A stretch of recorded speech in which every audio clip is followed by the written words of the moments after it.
close the doors of your mind from all carnal will, all carnal thought of your basar, your flesh.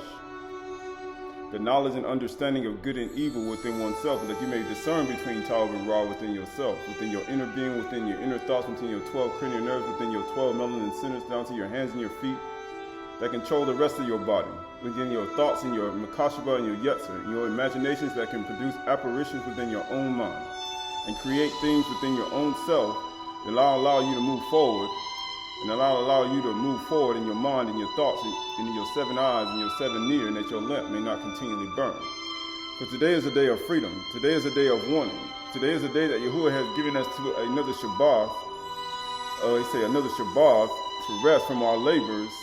They say during Chag Matsah, that we may malakah, behold our malak, our king, our husband, our ruler, Yahuwah Elohim, who sits in the highest Shamayim.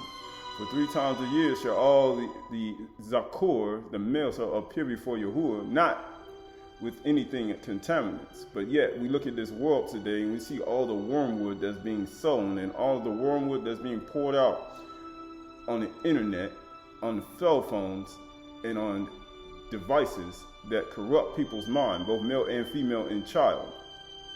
So as we move forward not in the seeds of Satan, not in the production of Satan, not in the productivity of Satan and his army and his beings, but we move forward in the productivity of Yahuwah and his son Yahusha, his Ben Yahusha, the life of your house. And we trust in that he'll give us strength through Yahuwah, through the strength of the house, Yahuwah Elohim.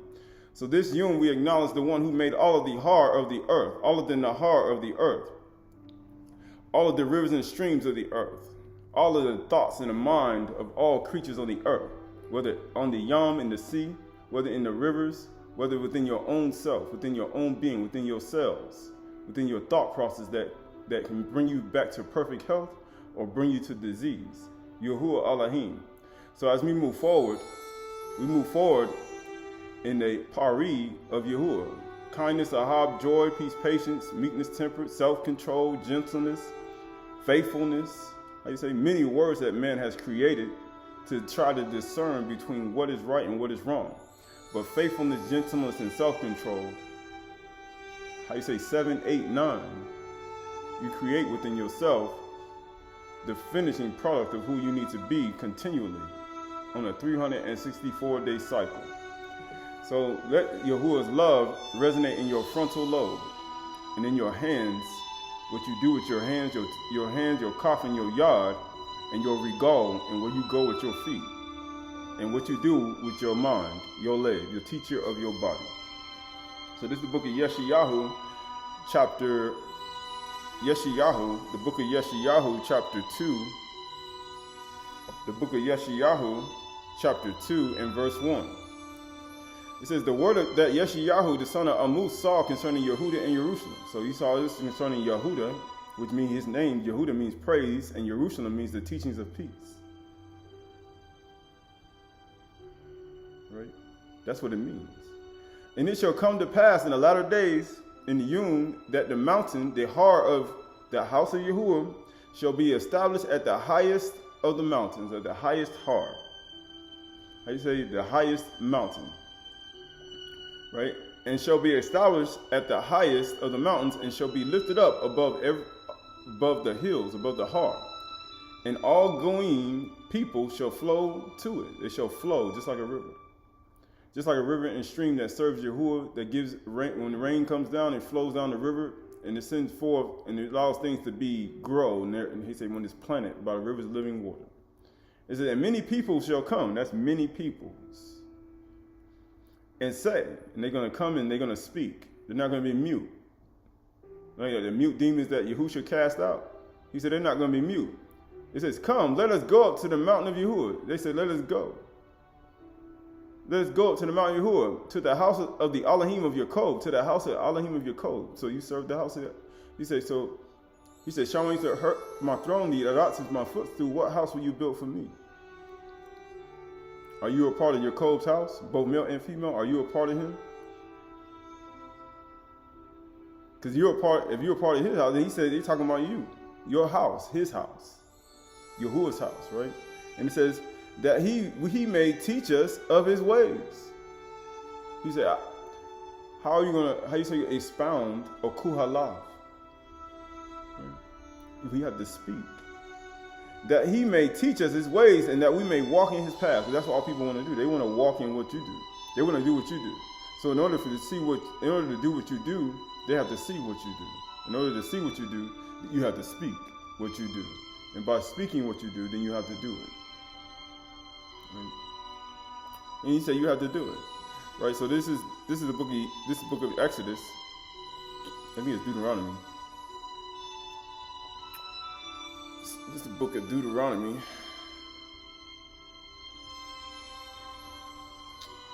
Book of Deuteronomy, I believe it is. Book of Deuteronomy. Yeah, Book of Deuteronomy, chapter 32. Deuteronomy chapter 32 and verse 21. Actually, verse 19. 32, 19. It says, Yahuwah saw it and spurned them because of the provocation of his sons and his daughters. Actually, going up to verse 17. Actually, verse 16. 32:16. They stirred him to jealousy with strange gods, Elohims. With the abomination, they provoked him to anger, right? So that's how you can make Yahuwah upset. When you get into a relationship, anybody get in a relationship, you get into a relationship and a woman starts to go after another man. And the man really, really loves her. And you start to go after somebody else. That's what gets Yahuwah upset.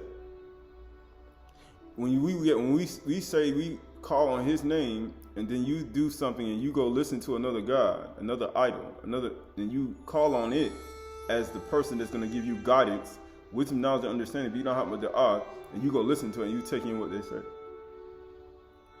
And he gets really jealous of that because he's not the only Elohim that you learn from. And it says, with the abomination, they provoke him to anger. It keeps making him upset. And guess what it says? They sacrifice the demons. That's exactly what you're going to do when you do that. He said you're going to be sacrificing to shade. That were no gods. He said, in Yahuwah's sight, Yahuwah only believes he's the only Elohim and only gods. And the gods that they never known. He said, you ain't never known them. You know how some people say, I grew up, I ain't never known none of this stuff. I didn't know none of these gods. I didn't even know they existed. But that's how Yahuwah would like people to be. And it said right here, to the gods they have never known, to new gods that had come up recently, right? So you're gonna have a new god probably next year, a new Elohim that's gonna come up. But all these are a part of the deception of Satan, whom your fathers had never dreaded. He said, I ain't never dread that. Your fathers ain't never been afraid of Abraham, Isaac, Jacob, have never been afraid of any other god but Yahuwah himself. They ain't never been afraid of any other Elohim. Right?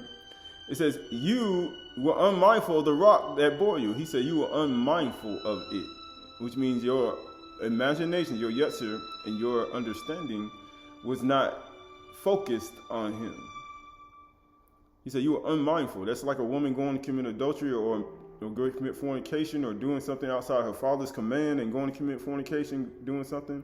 It's the very same thing. Or going outside her husband to do something. It's just like that.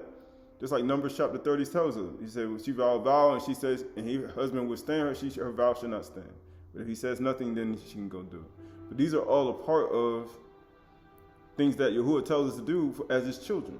Because he wants us to stay in safety. You know how a father wants to keep his children safe?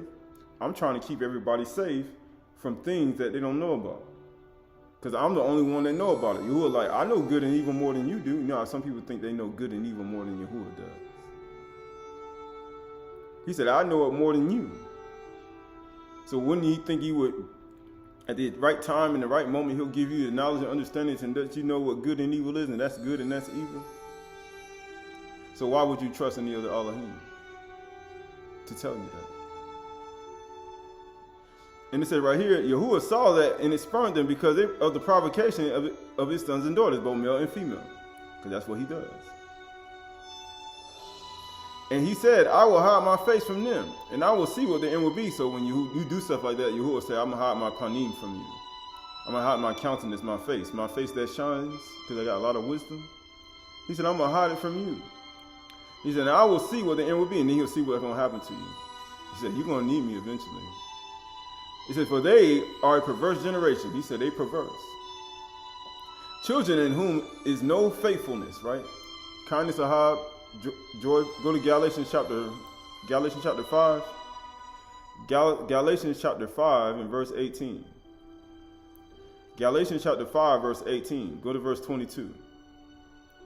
Galatians chapter 5, verse 22. But the fruit of the Ruach is love, ahab, joy, simcha, shalom, patience, kindness, goodness, faithfulness. Children in whom there is no faithfulness. They ain't got no fruits.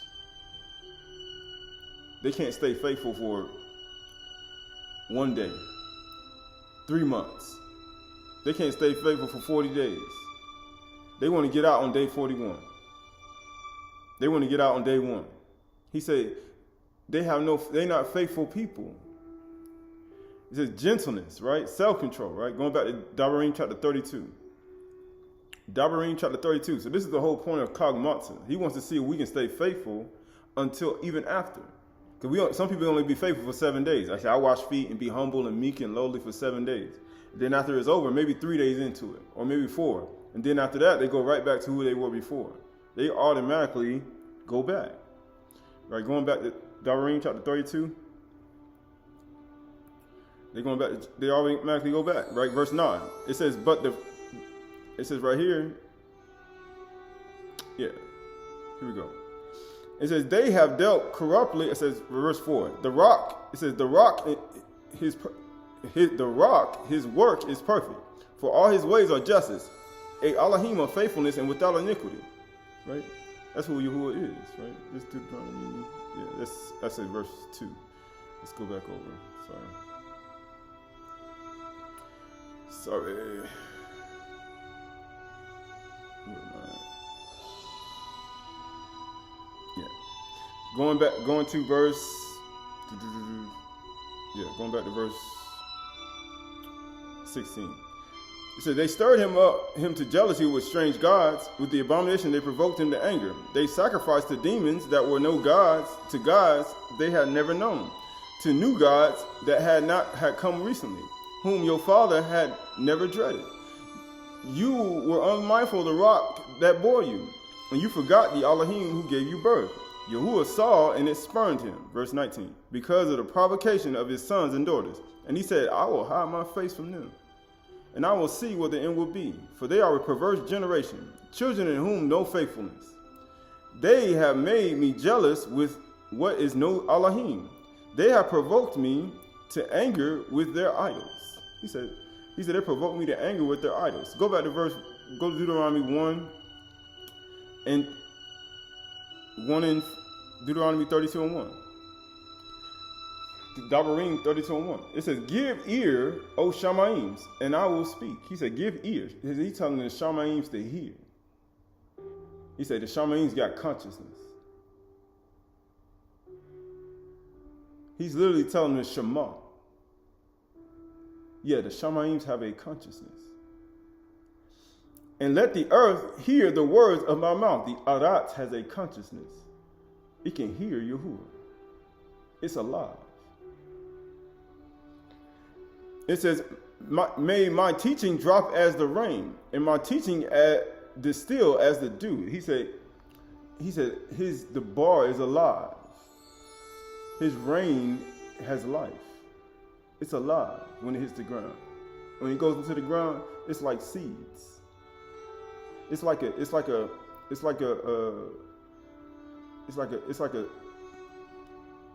symbiote.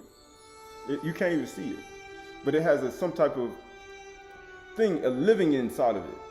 That's why when you pour water, treated water on your plant, it don't do the same thing when rainwater hits your plants, because it has something on the inside of it you can't see and you cannot comprehend.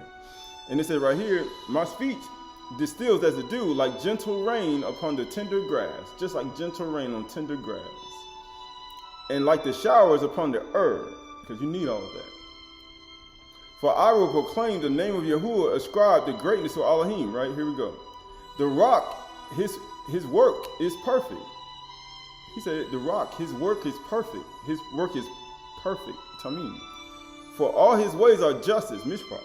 They are right.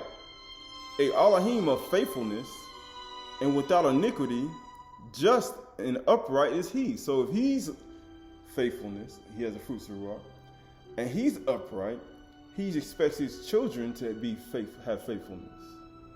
Because you're created in his image and likeness. Supposed to be. And amazingly, he said, going back to verse, where we at? Yeah. Going back to verse, where we at? Yeah, going back to verse 19. And Yahuwah saw that it spurned them because of the propagation of his sons and daughters. Because you know, when a father has a child, a daughter, you're supposed to be created after his kind. You're supposed to be just like him.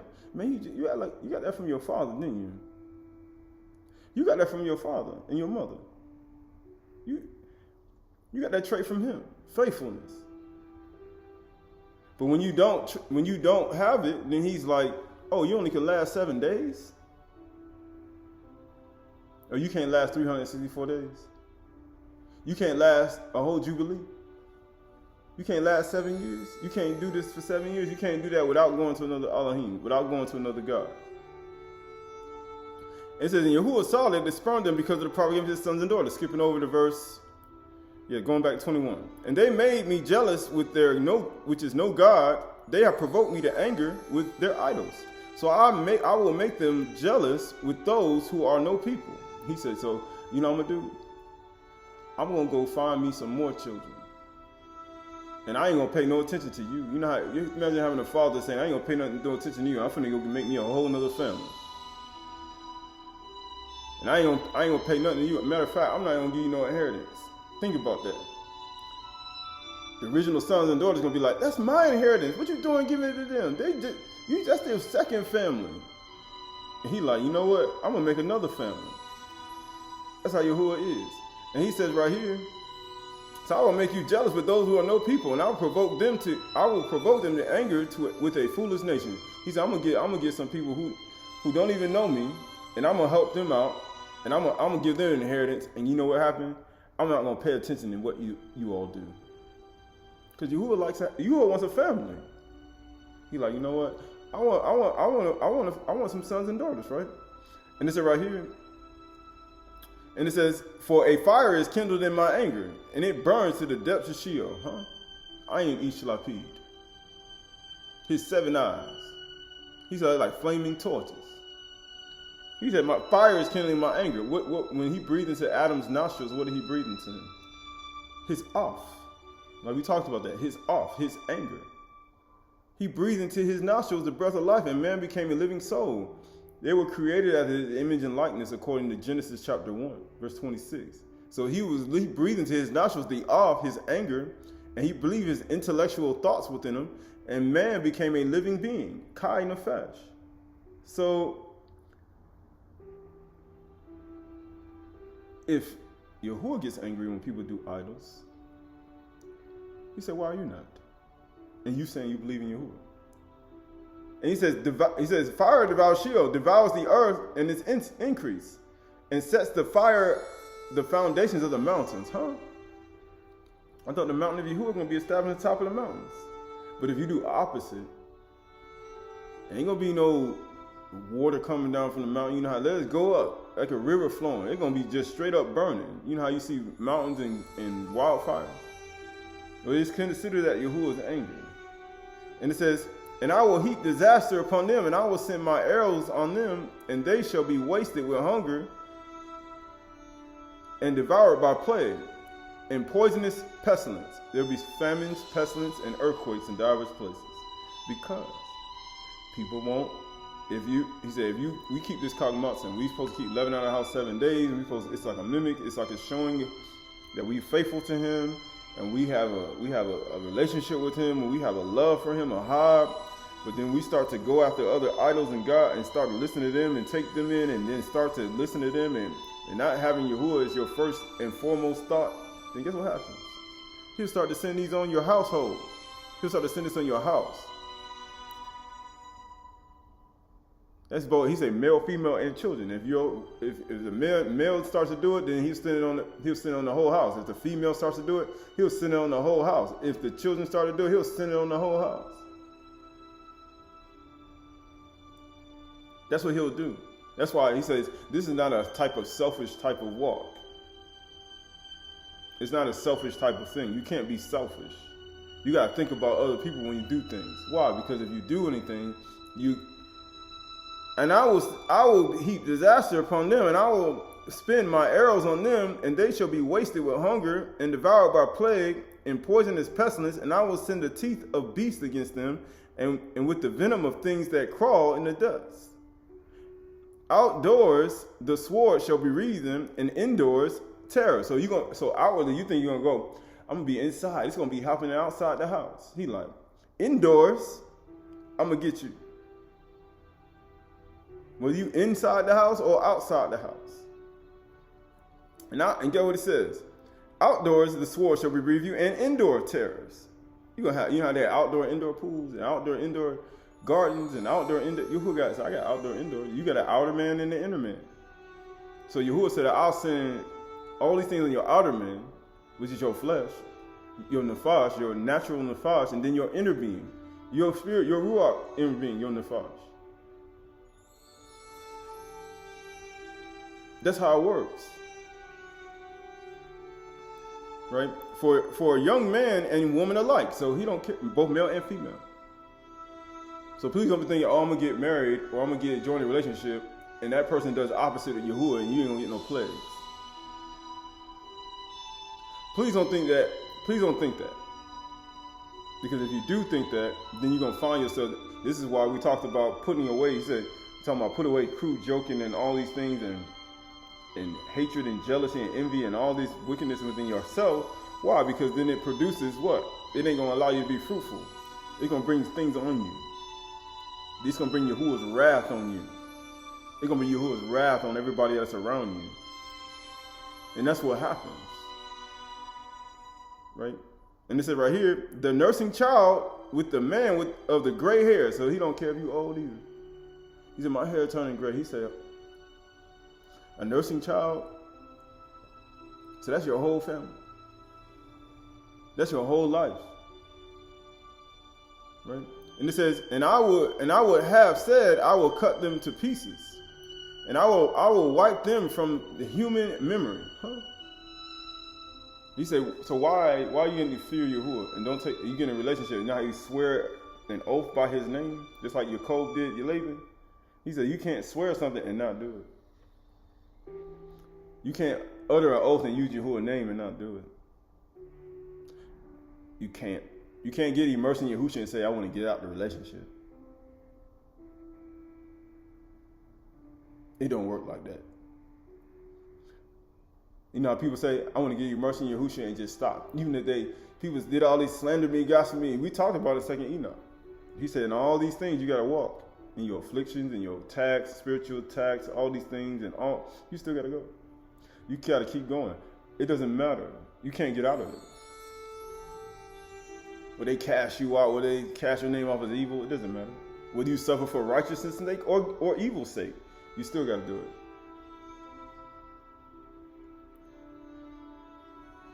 You can't get out of it. And it says right here, he said, I don't want that type of relationship. He said, don't get married. That, amazingly, in the world, they say, in sickness and in health, to death do you part. That's what they say. But they keep walking, and they keep going for some reason. Those who actually are committed and actually say, hey, you know what, I'm going to do it. But some people don't actually do that. That's why people say that. And it says, and I will wipe them from the human memory. Had I not feared provocation by the enemy, lest their adversaries should misunderstand. He want everybody to understand what he doing. So he gonna do it, and he gonna let everybody know who he is. It says they should say our hand has triumphed. So he be like, okay, I'm gonna put some power on some other people, and then you know what I'm gonna do? I'm gonna make sure they understand that it ain't them that's doing it. That's how powerful he is, and that's why you don't want to leave out of Chag Matsah and go do something else outside of Yahuwah's will. You don't want to do that. That's the worst thing you can do. I promise you. It says their adversaries should misunderstand that they should say, our hand has triumphed. It was not Yahuwah who did all this. For they are a nation void of counsel, and there is no understanding in them. If they were wise, they would understand this.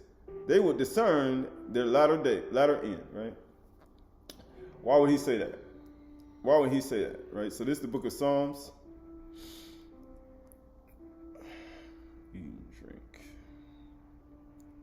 Right, so this is the book of Psalms. The book of Psalms, Tahalim.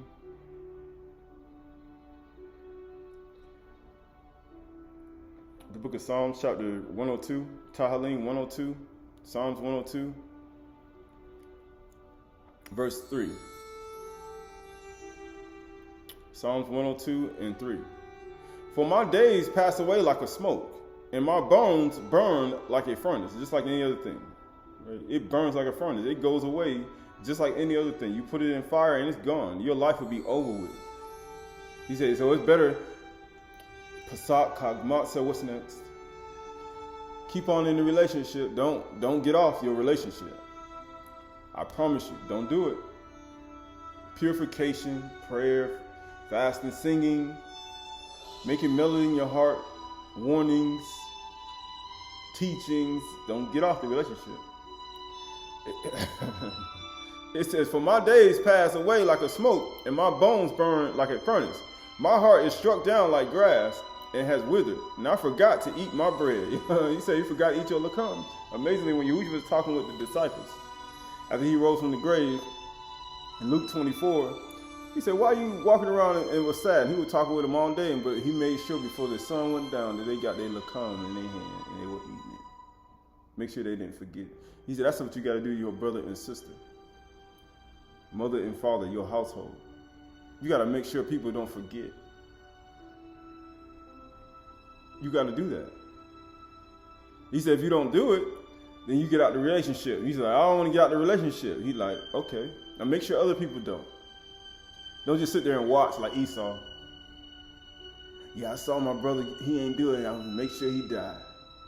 I'm gonna make sure he get cut off. That's what people do. That's what Satan does. That's what Satan does. They'll do that to you. He said, you see him getting ready, so what, you ain't gonna say nothing? That's what people do. Yahushua don't do that. But that's what people need to start doing. They need to stop doing this.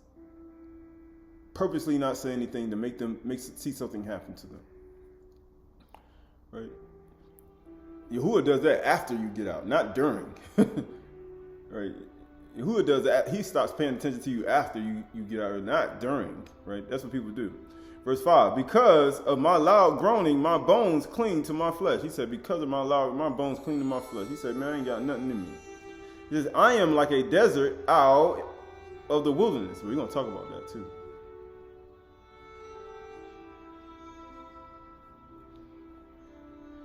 Right? You want to go today, though. He said, I'm like a desert owl in the wilderness, like an owl of the waste places. I lie awake, and I am like a lonely sparrow on the housetop. He's like, I'm like a lonely sparrow on the housetop. All my days, my enemies taunt me. He said, all my days, my enemies taunt me. You know why they taunt him? Because look what he just did. We read Dabarim. That's what's going to happen to you if you get out of the relationship with Yahuwah and his son Yahushua. And it says, those who deride me use my name for a curse. That's what they're going to do. They're going to say your name is cursed. You curse, you curse, you curse. Because in their mind, you know, in some places, if you leave their place, oh, they're going to curse your name. They're going to curse you. They're going to slander you. They're going to taunt you. They're going to say all type of stuff about you because they believe that they're righteous and you're not. They believe that they walking in truth and you're not. What? But who are you to judge your neighbor? They don't know, right? That's the curse of the internet. That's the curse of it. Internet is a curse. The internet is a curse. People say it ain't a curse. I say, okay. If you hear this video and you don't do it, it's a curse to you. If you hear all the other teaching that's out here, teaching that in righteousness and you don't do it, it's a curse to you. It'll be a curse. It says, for I eat ashes like bread. You know, this is the feast of Chag Matsah. He said, but I eat ashes like bread. Is there something wrong with that, though?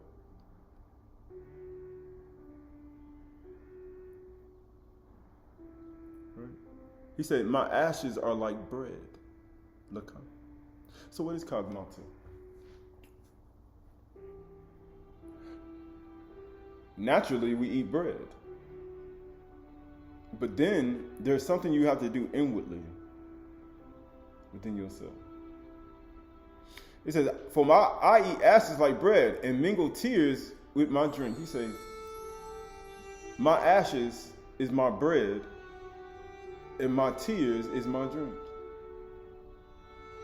You know how you eat this flesh and drink this blood, you have no life in you? Because of your indignation and anger. Because of your indignation and anger, for you have taken me up and thrown me down. That's what Yahuwah does. Because you get outside the relationship, he takes you up, he'll give you a good high, and he'll throw you down to the ground. Just like he did the economy. Just like he did your investment accounts. Just like he'll do your life. Just like he'll send you in hunger and pestilence and poison and everything. He'll do that. Why? So your bread can be ashes, and your tears will be your drink. What does that have to do with anything? But what does that have to do with anything? What does that have to do with anything? Right. So this is the book of Daniel. This is the book of Daniel, chapter, I think it's 9.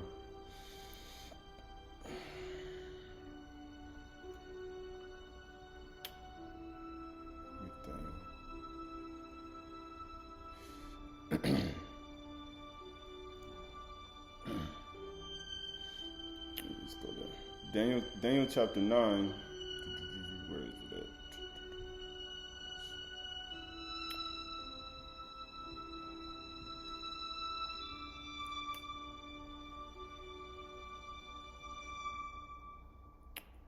This is Daniel chapter 9, verse. Daniel chapter 9, verse 1. It says, in the first year of Darius, the son of Ahasuerus, a Mede, who was made king over the realm of the Chaldeans, in the first year reign, I, Daniel, perceived in the books the number of years that, according to the word of Yirmiyahu, the Nabiim, must pass before the end of the desolation of Jerusalem, namely 7 years. So he's looking at all the writings in the books. Why? Then I turned my face to Yahuwah Elohim, seeking him in prayer and pleas for mercy with fasting and sackcloth and ashes. He said, my ashes will be my lakam, and my tears will be my drink. And I prayed to Yahuwah, my Elohim, and made confession, saying, my prayer will be, my ashes will be my lakam, and my tears will be my drink. And it said right here, make confession saying, O Yahuwah, the great and awesome Elohim, who keeps covenant and steadfast love with those who love him and keep his commandments. We have sinned and done wrong and acted wickedly. How do they do that? By going after other Elohims, by going after other gods, getting outside the relationship. Then he sent poison and pestilence and famine and all these things on our body, both son and daughter, old and young, child and gray hair. And now we're in this situation where we are in dire need of you, because we're in a punishment for 70 years for some things that we did. That's how Yahuwah sends his sentences. And it said right here, we have sinned and done wrong and acted wickedly and rebelled, turning aside from your commandments and rules. He said, turning aside from them. He said that's why the cell phone, internet, digital devices, all these things can be a curse for you.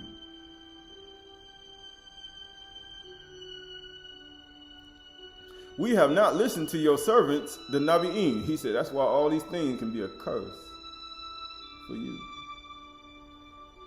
And get what it says. Who spoke in your name to our kings and our princes and our fathers and to all people of the land.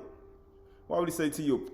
Why would he say he spoke to your servants, the prophets, our kings, our princes, our fathers, and to all the people of the land? Why would he say that? Right, this is the book of Acts. This is the book of Acts, chapter 1, verse 1. Acts chapter 1, verse 5. Acts chapter 1, verse 5. Acts chapter 1, verse 5. It says, Acts chapter 1, verse 5. And it says right here, for you cannot immerse with water, but you will immerse with the Qahalath Ruach not many days from now. And it says, so when they had come together, they asked him, Master, will you at this time restore the Malkuth to Yasharal? He said to them, it is not for you to know the times or seasons that the Father has fixed by his own authority. What do you mean? Because they're in a punishment. So they're asking the book, you mean Yahuwah himself, Yahusha himself, and looking and noting when it's going to be over. Right? That's what they're doing. And guess what he said? But you will receive power when the Qahalath Ruach has come upon you, and you will be witnesses to Jerusalem. Those are kings and rulers. Right? In all Judea, all throughout the regions of Yehuda and Yasharal, and Samaria, and to all the ends of the earth. Oh, that's the same thing Daniel was looking at. He was looking in the book, and he was wondering what was going to happen. It's the very same thing. He said, we didn't listen. We didn't listen to them. So basically, he's like, we didn't listen to the Shalakim. And people say, oh, this happened during y'all time. It happened again. Because we didn't listen to the Shalakim.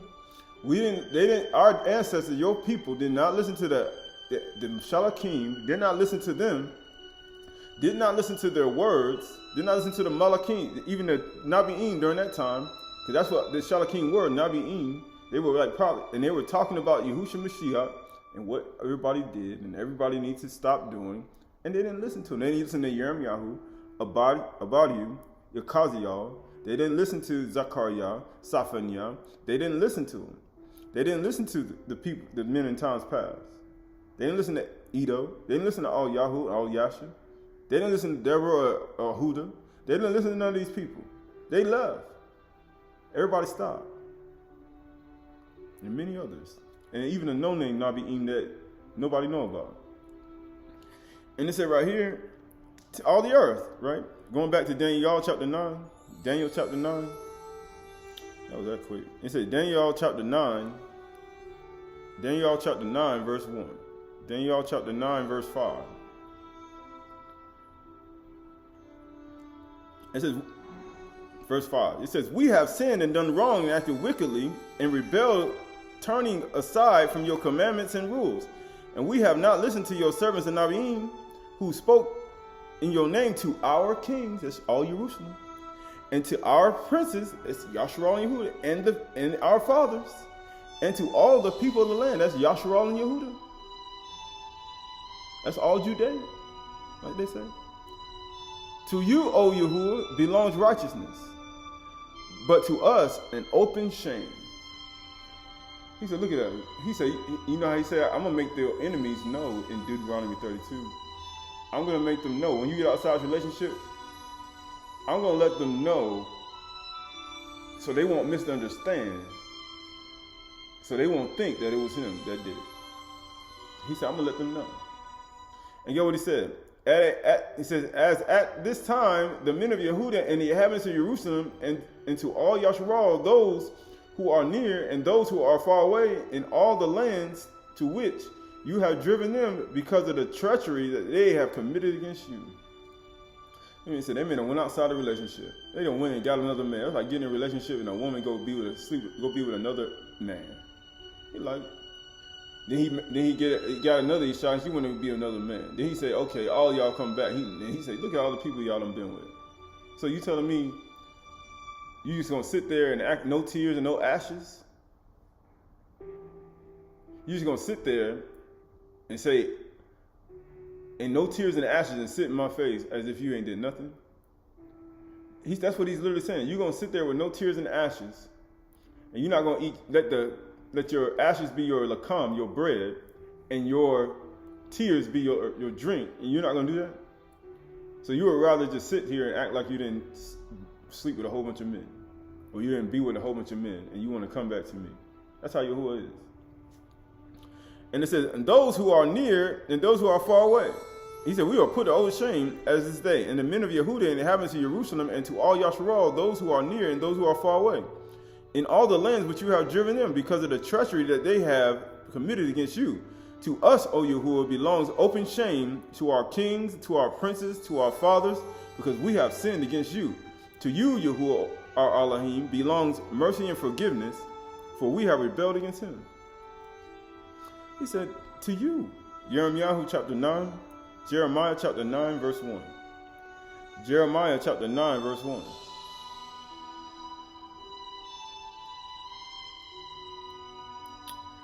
Jeremiah chapter 9.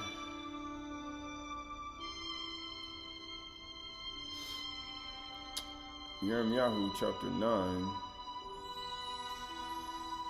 Actually, Jeremiah chapter 6. Jeremiah chapter 6.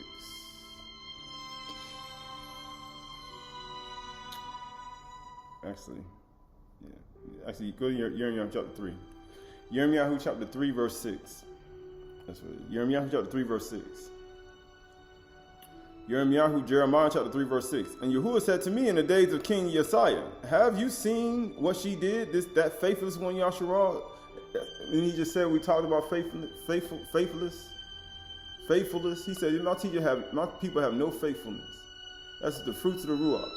They have no fruit. Their pari is gone. That faithful one, Yasharal, how she went up on every high hill. The mountain of Yahuwah supposed to be established on the top of the mountains. Now you see why Yahuwah burned the hills. He burned the mountains to hard.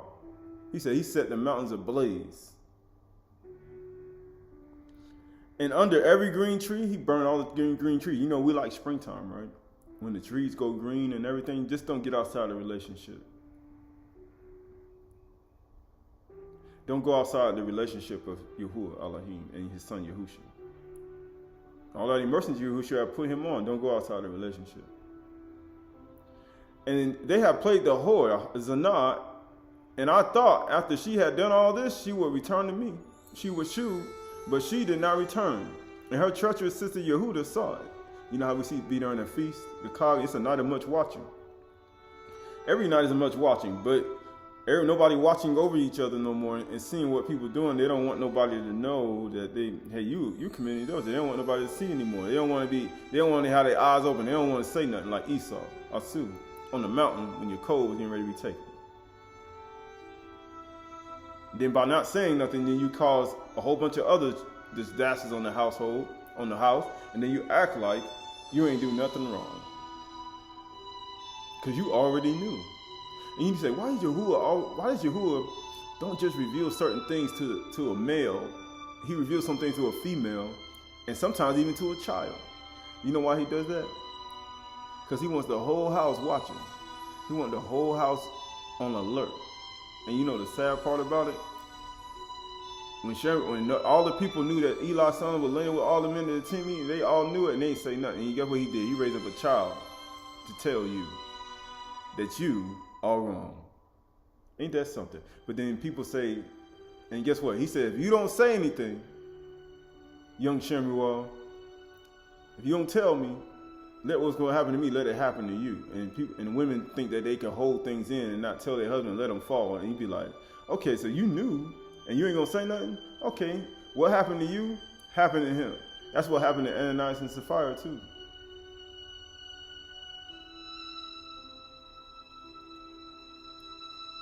Because people don't want to say nothing. People say, I don't want to watch. I don't want to have my 7 eyes, my 7 ear open. So then when you don't have your 7 eyes and your 7 ear open, then you want to act like I'm not saying anything. And then you be like, Yahuwah looking at you like, you treacherous. He said, you treacherous. And verse 7 says, and I thought after she had done all this, she would return to me, but she did not return. And her treacherous sister Yehuda saw it. He said, you put out 1,000 teachings, 150, 115. He'd be like, man, I thought these people would return. I thought people would come. I thought they returned to the mountain of Yahuwah. He said, no. He says, what? And she said, but she did not return. And her treacherous sister Yehuda saw it. And she saw that for all her adulteries of that faithless one Yasharal, I had sent her away with a decree of divorce. He said, just like in Dabarim, he said, I'm going to turn my face again. I'm going to turn my back on you, and I'm not even going to pay no attention to you. I'm going to get another people and provoke you to jealousy. You get what he said? And yet her treacherous sister Yehuda did not fear, but she too went and played the whore. You see, that's the problem. When you have relationship problems, and you walking in faithfulness and love, and you walking in the image of likeness of Yahuwah, it ain't got nothing to do with you. Ish. Woman.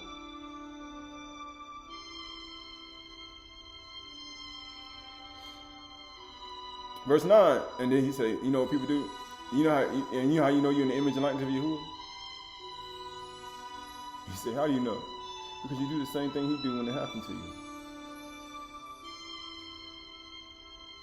That's why he said, Yahuwah is faithfulness, forgiving, and compassion, forgiving sins, transgressions, and iniquity.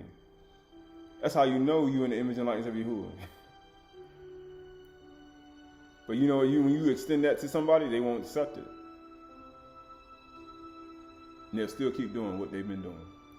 And he says right here, verse 8, and she saw that for all her adulteries of that faithless one, Yasharal, I have sent her away with a decree of divorce. Yet her treacherous sister Yehuda did not fear.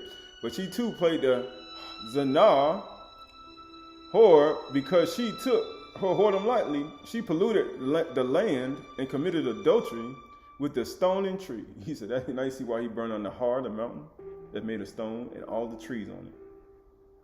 He said, I love the springtime. I love it. I love it too. Right? Everything is productivity. You see things differently. But guess what?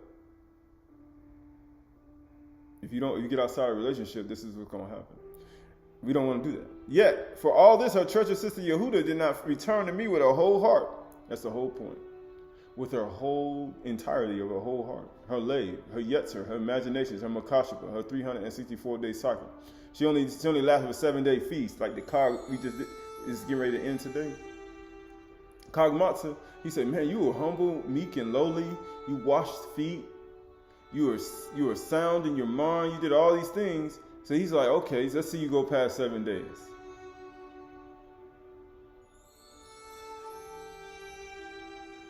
He said, Satan come during the Chag too. He try to get in your head too. He's in desires and all types of things at your heart and your mind. He said, but in all these things, your spiritual attacks, you still got to keep doing it. You still got to keep going, regardless. And he said what he said. And he says, yet for all this, our treacherous sister did not return with her whole heart, but in pretense declared Yahuwah. He said, you pretended. He said, you're going to keep pretending. And Yahuwah said to me, faithless Yasharal has shown herself more righteous than treacherous Yehuda. Go and proclaim these words toward the north and say, return, O faithless Yasharal, declares Yahuwah. And I will no longer look in anger, for I am merciful, declares Yahuwah. Why? Because that's his image and likeness. He has the off on the inside, just like we do. But he said, I am merciful, though. I'm a merciful Elohim. Right? Are you merciful? He said, are we merciful? Right? So this is the book of Colossians, I believe. He said, so are we merciful? Right? This is the book of Colossians, I believe.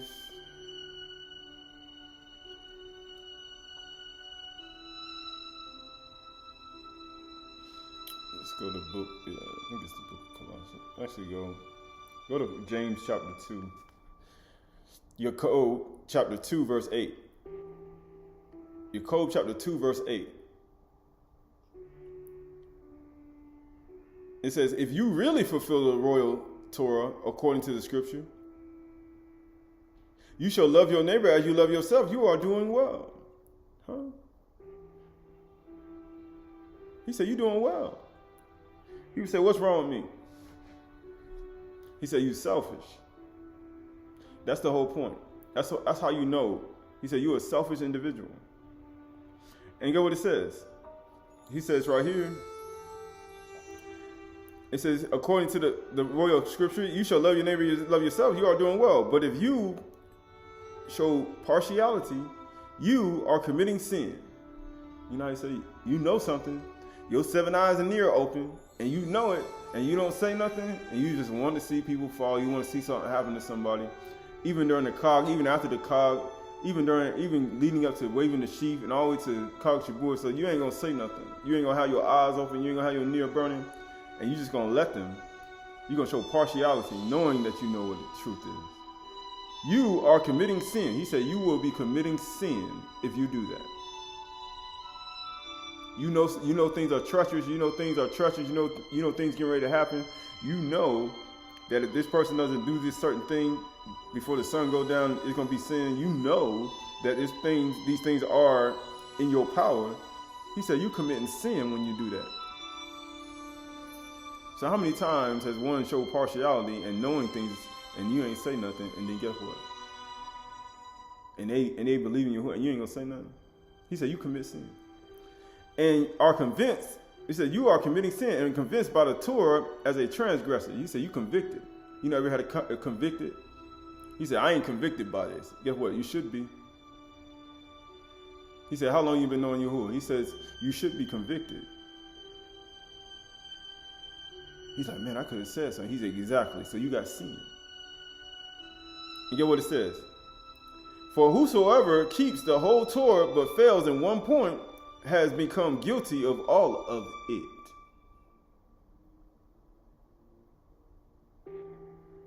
He said, what?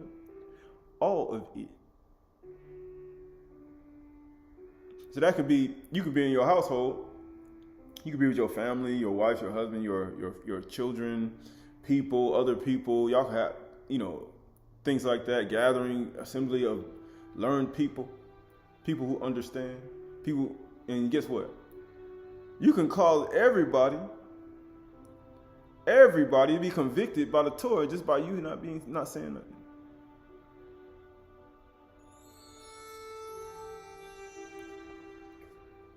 Right? And it says right here, for whosoever keeps the whole Torah but fails in one point has become guilty of all of it. For he who said, do not commit adultery, also said, do not murder. If you do not commit adultery but do murder, you have become a transgressor of the Torah. He's like, you're a transgressor. But it said right here, speak. So speak.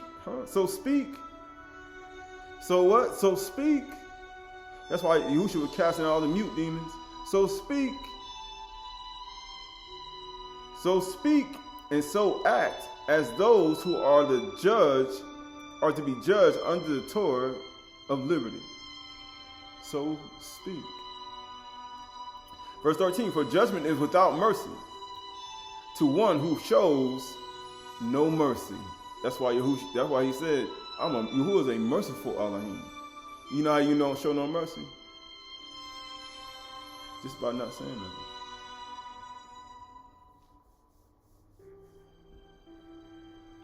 He said, no mercy. Mercy triumphs over judgment. Why do you think Yahuwah said, return, O faithless Yasharah, and I'll have mercy upon you. I will forgive you. He said, I will forgive you. Verse 14, what good is it, my brothers and sisters, if someone says he has a munah but does not have works? He said, you be silent, you ain't gonna say nothing.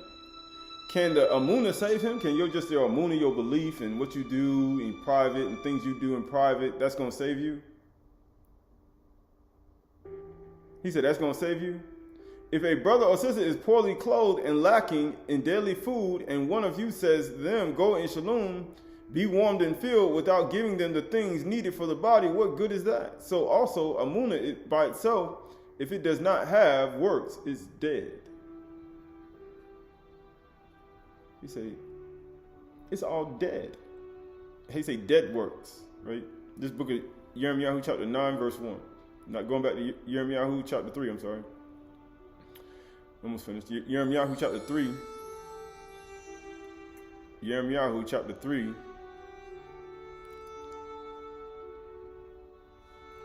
Yirmiyahu chapter 3.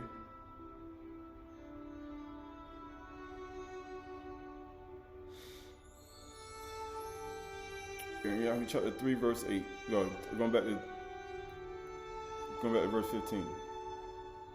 Actually, Yirmiyahu chapter 3, yeah, Yirmiyahu chapter 3, verse 12. He said, go and proclaim these words toward the north, and say, return, O faithful Yasharal, declares Yahuwah, and I will not look on you in anger, for I am merciful, declares Yahuwah, and I will not be angry forever, only acknowledge your guilt.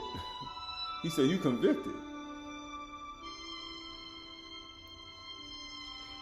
That you rebelled against Yahuwah your Elohim and scattered your favors among foreigners under every green tree, and that you have not obeyed my voice, declares Yahuwah. He said, you scattered your favors under every green tree. He said, and you have not obeyed my voice. Return, O faithful Yasharal, declares the Yahuwah, for I am your master, your Baal, your husband, your Baal. That's a word for master in that verse. Because they went after other gods. So he was like, I want to be your Baal. I want to be your master. I want to be the person you serve. Because you were serving everybody else, I want you to serve me like you served them. It says, I will take you, one from a city and two from a family. I'm going to take everybody.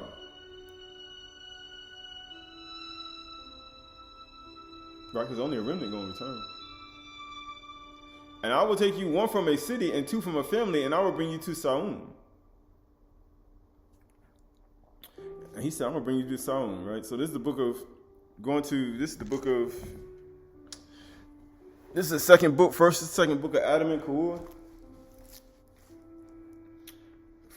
This is the second book of Adam and Ka'ur. Yeah, this is the first book of Adam and Ka'ur, page 112. 112. Page 112. This is, but LXXVI. So LXXVI. That's the chapter. It says, and as the children began to grow and to grow stronger and taller, isn't that what trees do in the summertime? The things start to grow now because the sun is now coming back with the ecliptic plane. And it says, grow taller and taller. Cain grew hard-hearted. So it depends on what you got on the inside of your heart. You're going to, with whatever's in your heart, you're going to either get more soft and tender-hearted, just like Yekaziyah chapter 36 say. Actually, let's go there now. It's Ezekiel chapter 36. Ezekiel chapter 36. Ezekiel chapter 36.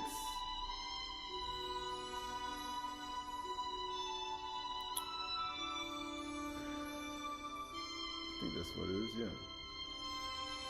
Ezekiel chapter 36. Yeah.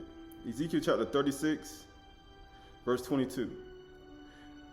It says, therefore say to the house of Yasharal, thus says Yahuwah Elohim, it is not for your sake, O house of Yasharal, I am about to act, but for the sake of my Qahalath name. And people say, because Yahuwah a husband. Yahuwah's thinking about his name. He like, you got my name being slandered out here to all these people because you don't want to obey Yahuwah. You don't want to keep his commandments. You don't want to walk in his ways. You want to lay with every single man you see. You don't want to return to your husband. You don't want to acknowledge him and acknowledge what you do. You don't want to bow at his feet. You don't want to shed those tears and allow the tears to be your ashes. Your ashes to be your lakam and your tears to be your drink. You don't want to lay at his feet and acknowledge that your sins can be forgiven. No, you don't want to do that. He said you don't want to do that because you're too hard-hearted. I don't cry. I come from the toughest neighborhood and the giant and the biggest and the toughest hood you ever think of. Right? I don't do that. Right? And you know a sad part about it? Yahuwah gonna keep doing things over and over again until he break people down to the point where they actually get to the point where they cry and they shed some tears. That they actually need him. That's how you know people got the heart of Yahuwah and the people who don't. Right? This is verse 22. Therefore, says the house of Yasharal, thus says Yahuwah Elohim, it is not for your sake, O house of Yasharal, that I am about to act, but for the sake of my Qahalath name, which you have profaned among the nations to which you came. That's the same thing. That's what his relationship did. That's what his Isha did. His Nashim did. His women. And I will vindicate the Qahalath of my great name. He said, I'm going to vindicate my name. Yahuwah like, hold up. Y'all going to have my name out here and y'all going to still use my name while y'all still laying with other men? Other gods? He said, you still going to do that? Yahuwah like, which have been profaned among the Goyim, and which you have profaned among them. And the nations will know that I am Yahuwah, declares Yahuwah Elohim, when through you I will vindicate my Qahalath name before their eyes. He say, I'm going to use you, the same people who, when they slept with other men, slept with other women, the same people who commit fornication and adultery with idols and Yasharal and Yehuda, and all the things you did, I'm going to vindicate my name through you. And how he going to do that? How he going to vindicate his name through them? It says, and I will take you from the nations and gather you from all countries and bring you to your own land, and I will sprinkle clean water on you, and you shall be clean from all uncleanness. And get what he says. And from all your idols I will cleanse you. That's why he says, husbands, love your wives as Mashiach loved the congregation and gave himself for it. That he may present it to himself without spot or wrinkle or any such thing. By the continual washing of the bar in Ephesians chapter 5. That's what it means. That's what Shaul meant when he wrote to Ephesus. That's what he was doing.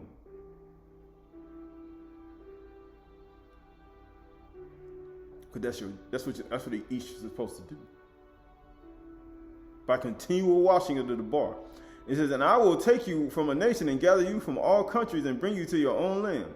And I will sprinkle clean water on you, and you shall be clean from all your uncleanness, and from all your idols I will cleanse you. That's the only reason. First, you got to get them out.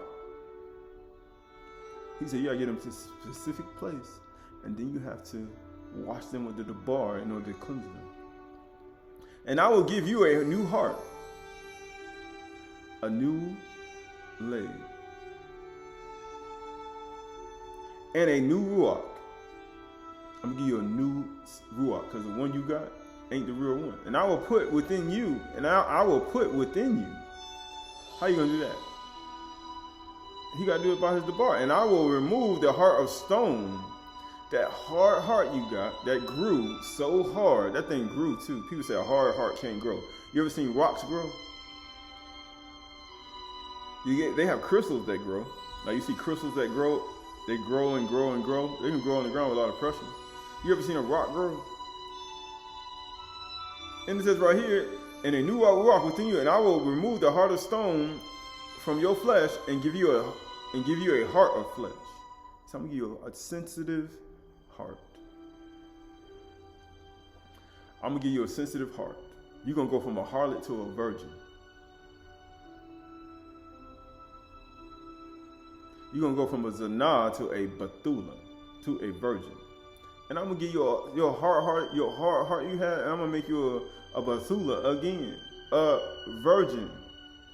And I'm gonna give you a heart of flesh, because you know when a virgin, she ain't never been with no other Elohim, no other God, or she never been with a man before. She real sensitive. You can't touch her, because if you touch her, right? That's like the first sensation, like a first kiss. It's like a first kiss. It's just like that.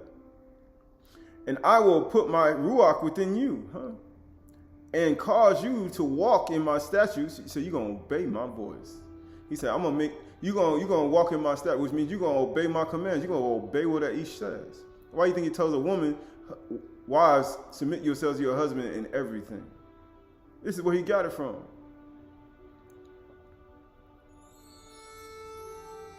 He said, you're going to obey my statutes and be careful to obey my rules. That's why you think Yahushua said this. Because you know what happened? All the Nabi'im, they spoke to the kings, the rulers, and all Yashra and all the land. And imagine he just said, I'm going to bring you to the land again. I'm going to do all these things again, and you're going to walk in my statutes. But that's what he's going to do. And be careful to obey my rules. You shall dwell in the land that I gave you, that I gave to your fathers. And get what it says, and you shall be my people, and I will be your Elohim. And he said, you're gonna be my woman again. You're gonna be my two women. You're gonna be Yasharal and Yehud again. Y'all gonna be my two Isha. You're gonna be like that. You're gonna be with me again. And guess what happened? And I'm gonna be your Elohim. I'm gonna be your Elohim. He said, I'm gonna be your God. Your Elohim. That's how you know a person that really, really returns to Yahuwah. That's how you'll know. He said a person that really hasn't really returned all the way through, he said they won't obey his commands. He said they won't obey a man. And it says, verse 29, and I will deliver you from all uncleanness. It says that's how you get out of all your uncleanness.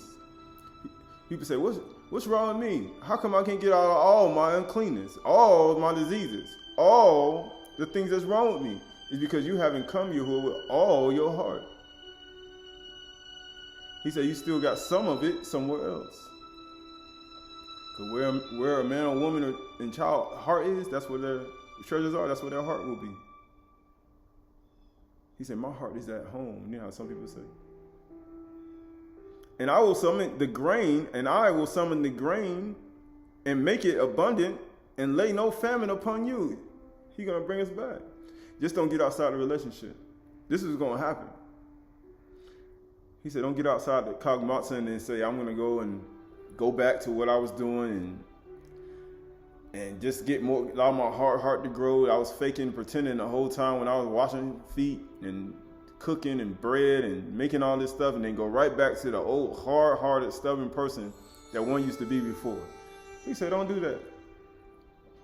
He said, I'm trying to give you a heart of flesh, a sensitive heart, so sensitive to where you will never leave me again. And get what it says. And I will make the fruit of the tree and decrease and field abundant, that you may never again suffer disgrace of famine among the goyim. He said you ain't never gonna have to experience that again. But you know what some people do? He said they come into Yahuwah's life, and Yahuwah say, and then they come to try to destroy Yahuwah again. You be like, why are you trying to destroy my life? I'm abundantly fruitful. I have multiple things. I have a lot of things. Yahuwah's like, I got so much compassion and mercy. Then I own the cattle on 1,000 hills. I own everything on the earth. Everybody else just on it. I own it all. I created all consciousness and all things. I'm already prosperous. Why are you trying to destroy my life? And that's how it is even in marriages and relationships. He said, what you trying to destroy my life for? He like, what you trying to do that for? I ain't nothing. And get what it says. Then you will remember your evil ways. He said, once I do that,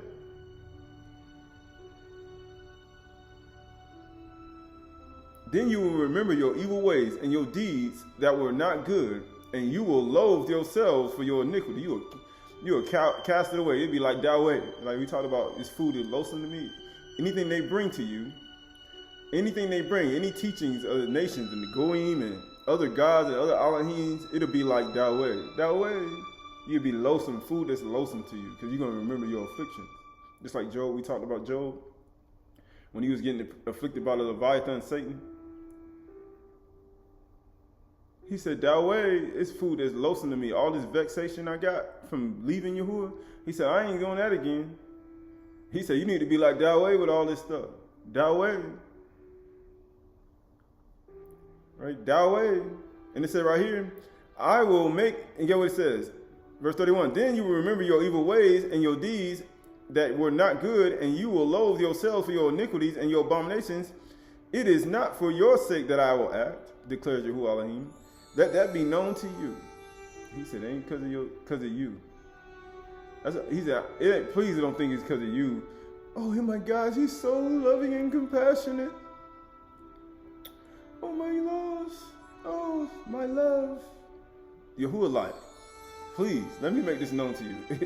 Me forgiving all that stuff you did ain't got nothing to do with you.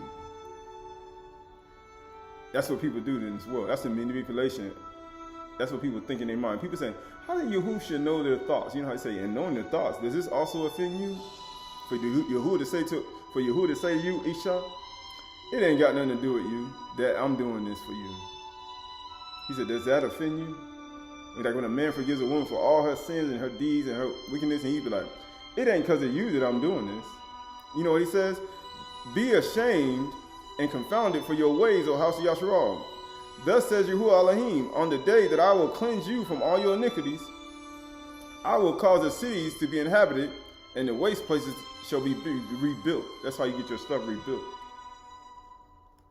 When you start to acknowledge and you allow yourself to get a heart of flesh, and you allow it to grow. Verse 34, and the land that was desolate shall be tilled, instead of being the desolation that it was in the sight of all who passed by. And they will say, this land that was desolate has become like the garden, the Gan of Eden. And you know what happens after you get the Garden of Eden? That means your 7 eyes have now come back open. He said your eyes like flaming torches. Matter of fact, you're like the dawn. You're like the sun. Ayin Ish Lapid. And you know the moon has its light too, but it's just not 7 times brighter as the Ish though. We talked about that too. And they will say the land that was desolate has become like the Garden of Eden. Because, you know, at the beginning of Eden, you spell it with an ayin.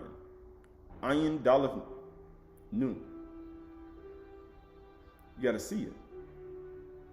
And the waste and desolate and ruined cities are now fortified and inhabited. Then the nations that are left all around you shall know that I am Yahuwah, and I have rebuilt the ruined places and replanted that which was desolate. I am Yahuwah, and I have spoken, and I will do it. If you have a heart of flesh. If you get a sensitive heart, right? Sensitive heart. Hey, that would be a good song, right? And it says right here, just going to page chapter LXXVI, back to the first book of Adam and Kuul, page 112. And as the children began to grow stronger and taller, Cain grew hard-hearted, and he ruled over his younger brother. That's what's going to happen to you. You're going to get hard-hearted. You ain't going to be serving your brother and your sister. You're going to be getting hard-hearted to try to rule over them, to control them, to manipulate them, to try to, sabotage them. That's what you do when you get hard-hearted. You're going to try to rule over somebody hard-heartedly, not sensitive-heartedly. And get what it says. Often when his father made an offering, Cain would remain behind and not go with them to make the offering. Cain would not do it. He said, I'm not going to make that offering.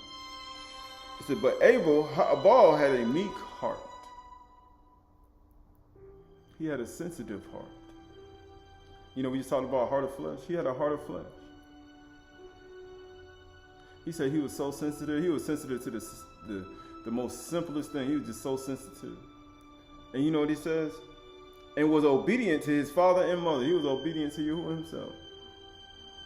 Because to be obedient to your mother and father is to be obedient to Yahuwah. Children, obey your parents.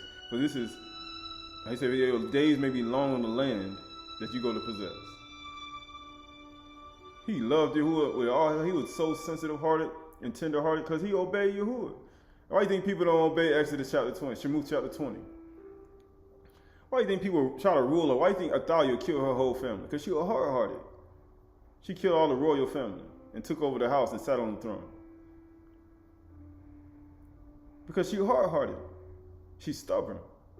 And he said, you don't want to do that after Chag Matsah. And he said, you don't want to do that, right? So this is the book of how you know we have a habit of doing this, right?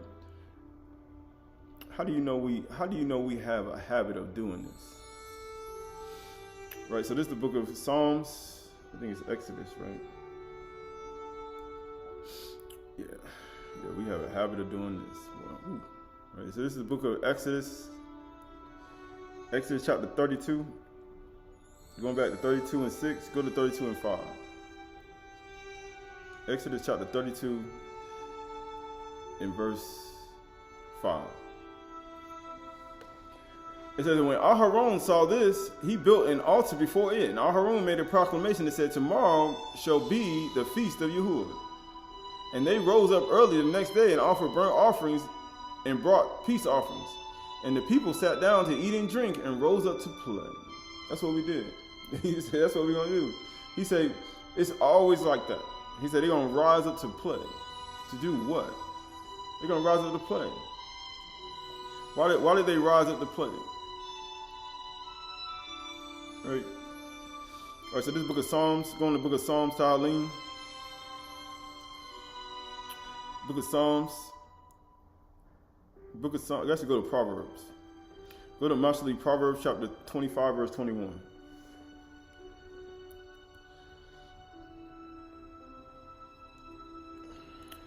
Proverbs chapter 25 and 18. Go to Proverbs 25, 18.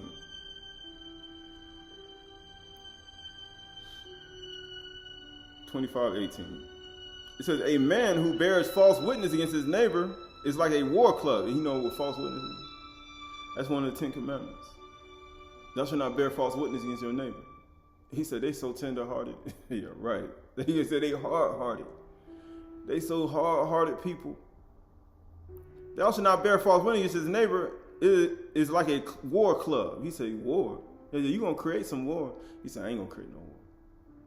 He said, man, you're going to create a war. You're going to create a war. And you get what it says? Or a sword. It's just like a sword, like drawn swords. Or a sharp arrow. It's just like an arrow piercing somebody's side. That's why you think they pierced Yahushua in the side, came blood and water. Why didn't they bring up false witnesses against him? It's like war. It's a war club. Why do you think you just declare a war on Yahushua when Yahuwah and Yahushua, when you do that to your neighbor? You just declare a war on him. You know, I say, I declare war. We declare war. That's literally what you just said.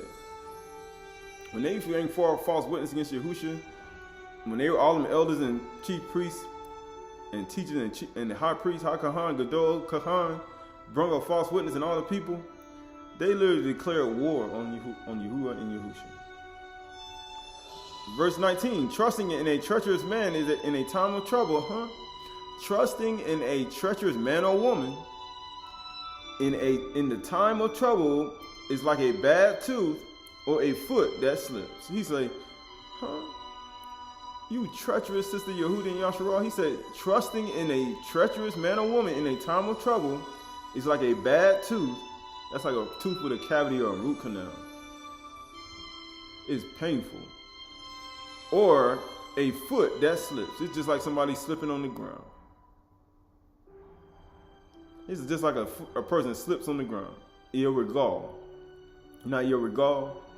And you slip your feet. Verse 20 says, whosoever sings a song to a heavy heart. He's like, man, you gonna sing songs? He's like, I got a whole bunch of songs. Shirha Sharim. I can Sharim all day. He said, man, I got like 72 songs, and I got about 25 of them in archives. I can sing all day. But if you sing to a heavy heart, you sing to a bunch of people with a heavy heart, who treacherous, you get whole hard-hearted. You know how they say a heavy heart? You ever picked up a stone before? I haven't been through some stony places, and he said, you sing some songs in some stony places. You ever sung songs to a hard-hearted person or hard-hearted people? Man, it's like it's so heavy, man. Most people ain't never picked up a stone and try to throw it. Man, that thing is so heavy. It'd be the size of, it only be the size of your head and it'd be heavy. He said it's like a heavy heart. It's like one who takes off a garment on a cold day. Woo! Like you know, you're cold. Like it'll be summertime, but if people got a hard heart or cold heart, and you sing a song, man, it'd be like the wintertime. He's like, man, it went from summer to winter in one day. You ever see these people with these temperature gauges and they can't really get right temperature in themselves? These are the type. This is the cold and heart. It's the war within themselves because they can't discern between good and evil. That's what cold-hearted and hard-hearted people do. That's what heart of flesh and a cold-hearted, hard person who does. They can't discern between good and evil within themselves. That's why they are like that. they haven't exercised their members to discern themselves. As a sensitive heart versus hard heart. It says, it's like one who takes off a garment on a cold day, and like the vinegar on a soda. Ooh, you ever drunk vinegar in a soda and you drunk it real fast? That thing burn your throat. He said it'll burn your throat. Verse 21, if your enemy is hungry, give him bread to eat. He said, if your enemy is hungry, give them lakam to eat. Isn't that what we're doing there at Chag Matsah? What do you think Yahuwah is doing right now? If you are not his enemy, then guess what? He's giving you lakam and understanding it and more understanding. But if you are his enemy, he's just giving it to you as his enemy. And if he is thirsty, give him water to drink. Then we just read in the book of Tanakh, talks about giving you what? Let your eyes, your tears be your drink, and your ashes be your lakam. He said, but you don't want to have a sensitive heart and let your ashes be your bread and your tears to be your lakam. So guess what Yahuwah say? Being that you got this hard heart and it's like a heart of stone, it's like taking off a garment in a cold day. When somebody sings a song, or it's like a bad tooth when it slips, or like a treacherous man in a time of trouble. He said, you know what? If your enemy is hungry, give him bread to eat, and if he is thirsty, give him water to drink. For you will heap burning coals on his head. Ayin ish lapid. He said, you will send Yahuwah's wrath on their life. And he said, man should not live by bread alone, but every word that proceeds out of the mouth of Yahuwah. That's why Yahushua said, if you don't eat my flesh and drink my blood, you have no life in you. Because only hard-hearted people are going to reject it. And children of Satan, just like Yuchanan chapter 8 says. For you will heap burning coals on your head, and Yahuwah will reward you. He's going to reward you for your deeds. Because your heart is like a cold on a cold day. It's heavy-hearted. And you know what it says? The north wind brings forth rain, and the backbiting tongue angry looks. You ever had somebody, he say, Yahuwah looking at you like. You ever seen a father with a son and a daughter, they do something wrong? And the children be like, eyes go open like this, and they be like. Verse 24, it is better to live in a corner of a housetop than in a house with a quarrelsome wife. That's why he considers, when people reject his word, it's like declaring war on him.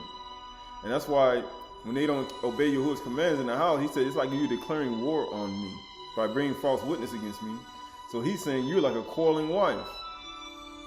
Yasharal and Yehuda. That's why he said, you treacherous sister Yehuda and Yasharal. That's why he said to put confidence in a man, a treacherous man or woman in time of trouble is like a bad tooth that foot slips. That's why Yahuwah is comparing Yasharal and Yehuda to his spiritual relationship he's supposed to have with us. And he's saying that's the same way it'll be in the household too. It says right here, it is better, it says right here, it says, like cold water on a thirsty soul, to a thirsty soul, so is good news from a far country.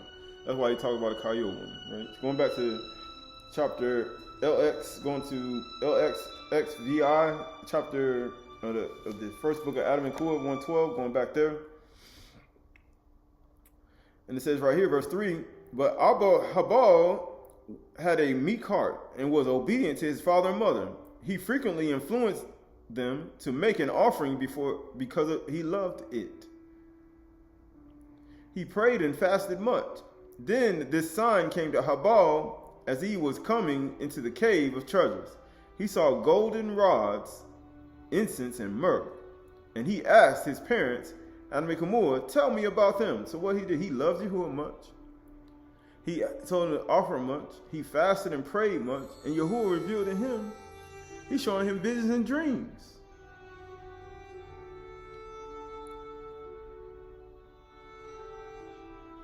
He's showing him visions and dreams.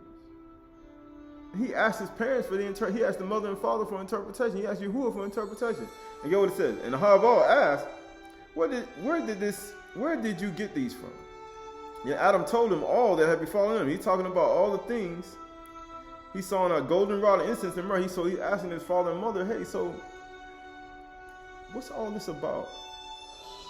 He want to know, because he's soft-hearted. He want to know about the information. What is this about? And it says right here, in Habal, where did you get these from? And then Adam told him all that had befallen him. He told him about his sufferings, his pain. That's like 2nd Enoch said. He said, when all your affliction, your spiritual attacks, and all your vexation, and all of your honesty and truth, and everything, walk. And your light will shine 7 times brighter than the sun. And it says right here, and he says, then Adam told him all that befallen him, all his suffering. And Habal felt deeply, he felt deeply, he had a sensitive heart.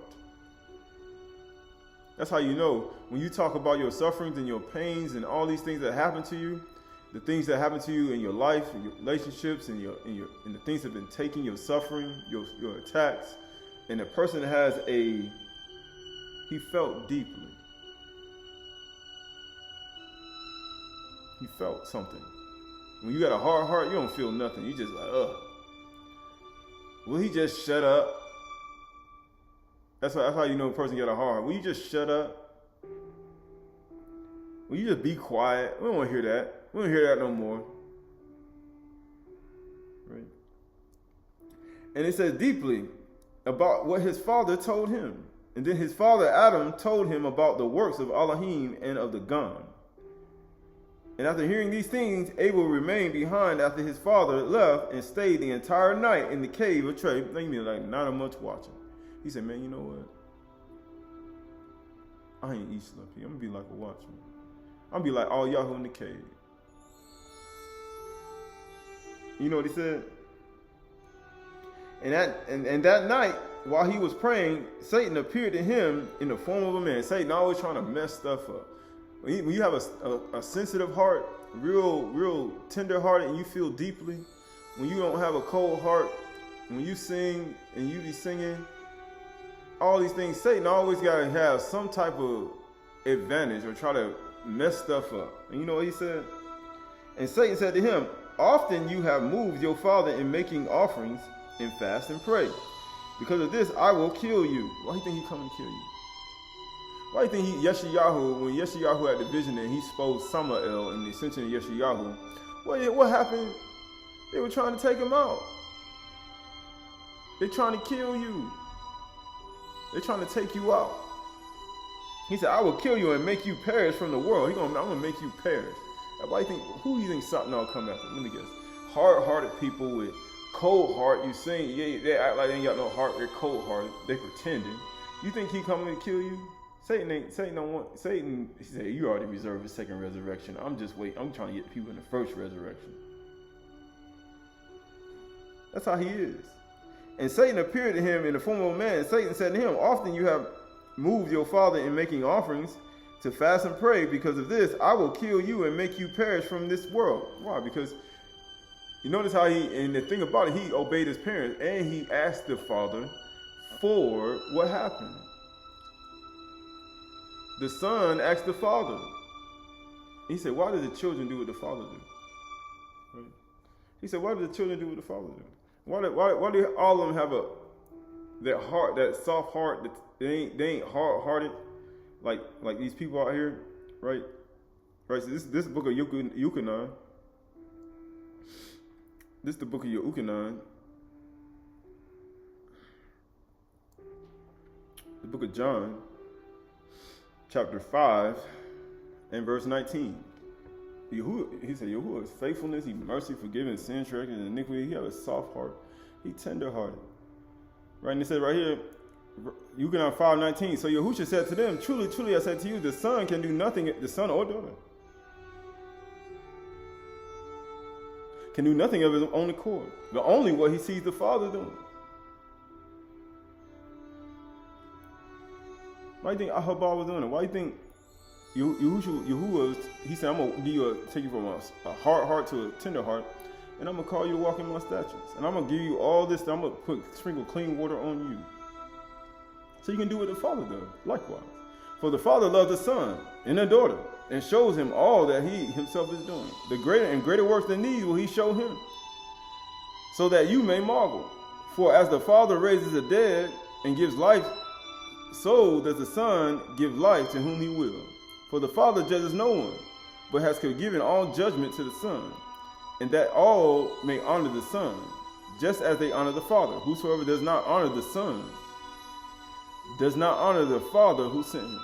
Why do you think that's Satan? Satan don't honor the Son. What do you think Habal is with this sensitive heart and tender-hearted and feels deeply? That's the heart of flesh. Why do you think that is? He talks about who is faithfulness and mercy, forgiving transgressions and iniquities. Why do you think he was forgiving Yasharal for all the stuff they did in adultery? Why do you think he was willing to do that? Because he's tender-hearted. Why do you think he shows mercy and compassion when he judges? Why do you think he doesn't show no partiality? Because he's tender-hearted. He don't want nobody to perish. When you show partiality and judgment, you want people to perish. You want people to die. You want people to die. And guess what happened? That's not what Yahuwah does. He wants people to live. And get what he said. Truly I say to you, whoever hears my debar and believes him who sent me has eternal life. He said it's really that simple. This is going back to this first book of Adam and Kahul, going to verse 7. It says, and that night while he was praying, Satan appeared to him in the form of a man. And Satan said to him, often you have moved your father into making offerings and fasting and praying, because of this I will kill you and make you perish from the world. But Habal prayed to Yahuwah Elohim and drove away Satan. And he did not believe the words of Satan.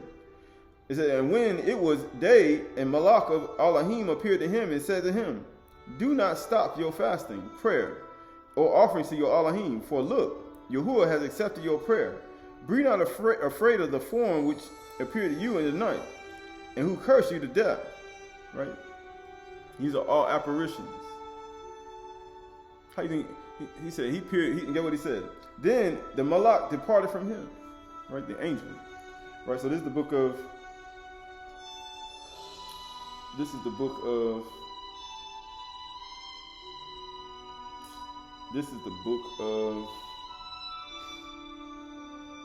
book of Deuteronomy, chapter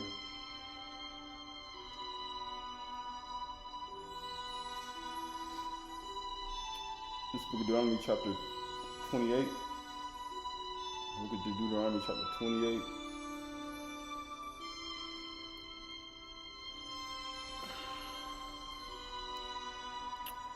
Book of Deuteronomy, chapter 28, verse 2. The book of Deuteronomy, chapter 28, verse 2. Book of Deuteronomy, chapter 28, verse 2. And it says right here, and all these Barak shall come upon you and overtake you if you obey the voice of Yahuwah your Elohim. Right? You're going to get Malachim. You're going to have the protection of Malachim. He said, that ain't Barak. You know what people think Barak is? He said, to be under the protection of Yahuwah's guard. That's a Barak. People said, that ain't no Barak. Yes, it is. People think Barak is money and cars and houses and lands. And that's one Barak. You're going to get that too. But it says, Barak shall be in your city, and Barak shall be in the field. Barak shall be the fruit of your wound. These are all a part of your Ezekiel 36, when Yahuwah sprinkles clean water on you and cleanses you from all your iniquity. So Barak should be the fruit of your wound, and the fruit of the ground, and the fruit of your cattle, and the increase of your herds and your flock. Barak shall be your basket and your kneading bowls. Barak shall be when you come in, and Barak shall you be when you go out. Yahuwah will cause your enemies who rise up against you to be defeated before you. They shall come out against you one way and flee 7 ways. He said they're going to come out one way, they're going to flee 7 ways. Why do you mean one way? Because broad is the way to destruction, and narrow is the way to life, and few that find it. He said they're going to come in one way, and they're going to flee out 7 ways, and all the 7 cogs and muaz, they're going to leave. They're not going to, he said they're going to flee. They're going to come to the seven cogs and muaz, and they're going to flee. They're going to hear them, and they're going to flee. They're not going to stay. They're going to flee 7 ways, all the way to Kog Sukkah. It says, the Yahuwah will command the Barak on you in your barns, and in all you undertake. He said, so why all these plagues come? He said, why all these things come? So, he said, sometimes Satan comes to test you. You see EU, a man and upright, one who fears Yahuwah always, let me touch his stuff. Let me start taking things away. Let me cause his own Ishah to curse him. And he said, you know what? He'll curse you to your face, Yahuwah. He'll stop. He'll quit. He'll get a hard heart, because when you tender-hearted, you actually know when things are wrong, and you start to when you hard-hearted, you don't care. He said, he tender-hearted. Let me draw him to hatred. Let me make him turn him into a hateful man. Let me sow that hatred in him. Let me show that strife. Let me sow that complaint. Let me sow that jealousy and that envy that I have within me. Let me sow it in his heart. Let me sow these words that I put in. Let me sow these things in him, so he'll speak like me. That's what Satan does. That's what he does. He said, how do you know this? Because when you dealt with Satan, when you know Satan all, you know you've experienced it. He said, I'm only saying that from experience. Because he said, some people ain't never battled with him before. And it said right here, verse 8, and Yahuwah will command the Barak on you in your barns and in all you undertake. And he will Barak you in the land that Yahuwah your Elohim is giving you. And Yahuwah will establish you as a people, Qhdsh, to himself. Right? That's what he said. But guess what? Go to Jeremiah chapter 14. Jeremiah chapter 14. Jeremiah chapter 14 and verse 9. Jeremiah chapter 14 verse 9. It says, why should you be like a man confused, or a woman? He said, I'm confused. I don't know what he's talking about. Why should you be like a man or woman who confused, like a mighty warrior who cannot save? Why should you be like that? Let the weak say I'm strong. Let the weak say I'm a warrior, right? This says, yet, O Yahuwah, Yahuwah are in the midst of us, and we are called by your name. Do not leave us. He said, don't leave us. You know what's going to happen if you leave you. Thus says Yahuwah concerning this people. They have loved to wander thus, and they have not restrained their feet. Your regard. You know your feet.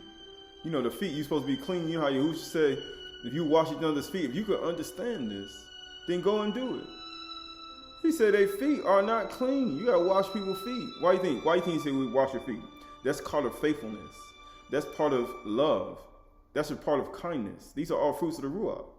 If you don't do these things, if you continue to do them after Chag Matsah, if you don't do it all the way through the 364, if you don't stay in the humble, meek, and lowly, if you don't not willing to do this, even on Chag Matsah or Pesach, if you don't have that type of heart, then you're not going to produce the fruit, and you're going to have a hard-hearted ground. You know, a ground that's so hard you can't plant nothing in it. And then you have a hard-hearted ground, and water can't stay on it. It can't go on the ground. And you know what happens when the water can't go on the ground? To water your plants and your crops and the things you want to grow, it's going to turn into a flood.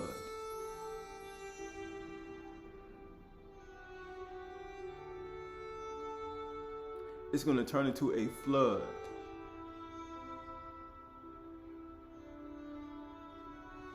And if you ain't got the Ruach, and it said right here, thus says Yahuwah concerning his people, they have loved to wander thus, and they have not restrained their feet. Therefore Yahuwah does not accept them, nor will he remember their iniquity, nor will he remember, now he will remember their iniquity now. Why? Because he don't accept it. He said, now I'm going to remember your iniquity and punish their sins. Yahuwah said to me, do not pray for the welfare of this people. Though they fast, I will not hear their cry. He says, though they fast, I will not hear their cry. You know why? Because they fasted and they hard-hearted. They got the heart of stone. It's like a cold day.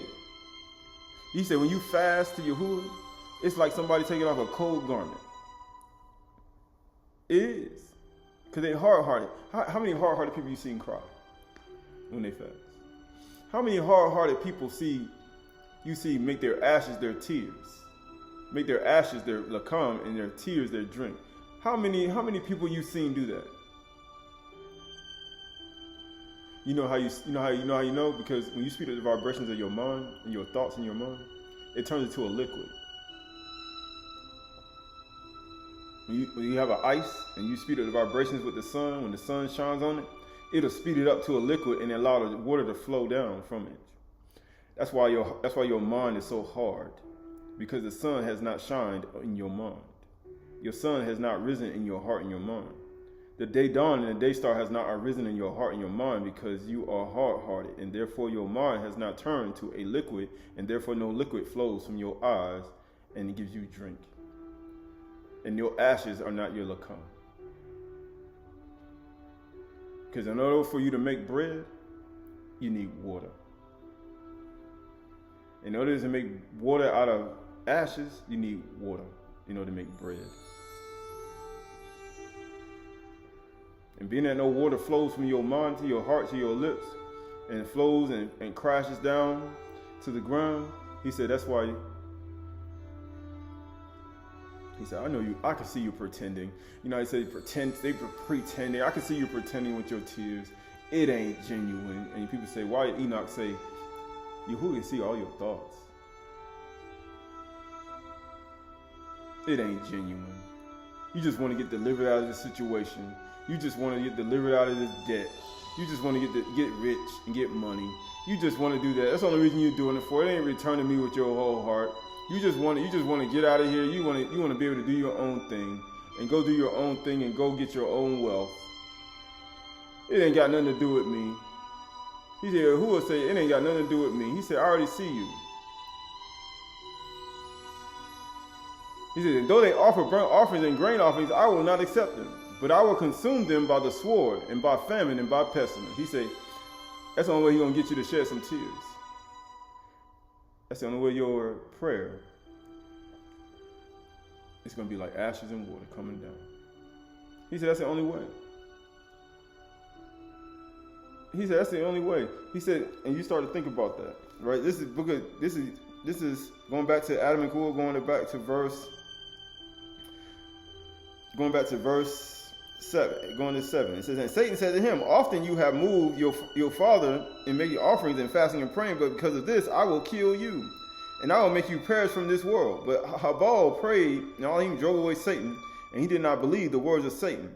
And when it was day, because he had a tender heart, and the Malach Elohim appeared to him, who said to him, do not stop your fasting and prayer and offering to Elohim. For look, Yahuwah has accepted your prayer. Why do you think he didn't accept it? We just read in Yirmiyahu. He didn't accept anything they were doing. Because of their hard heart. If he had a hard heart, he'd have told him, say, just stop, Abyd. Just stop. Don't even do it at all. And get what it says. Be not afraid of the form which appeared to you that night, in the night, and who cursed you to death. Then the Malach departed from him. Then Habal came to Abyd, Habal and Kuhl when it was day, and told them about the vision he had seen, the apparition, the similitude, the apparition, the phantom-like vision he saw. Because you ain't supposed to hide nothing from your parents. You know how people say, I got a vision, it's only for me. My revelation, my thoughts in my mind, it's only for me. It ain't for you.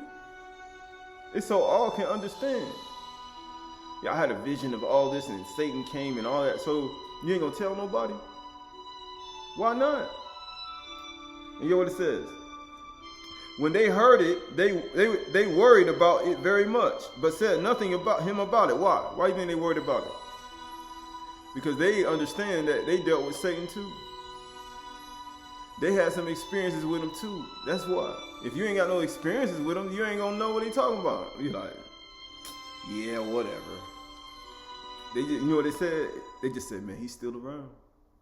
That's all it meant for them. That's why they say nothing about it. They just like, he's still around. He's still around. Trying to find a way in, because he ain't bothering them. He was bothering his children.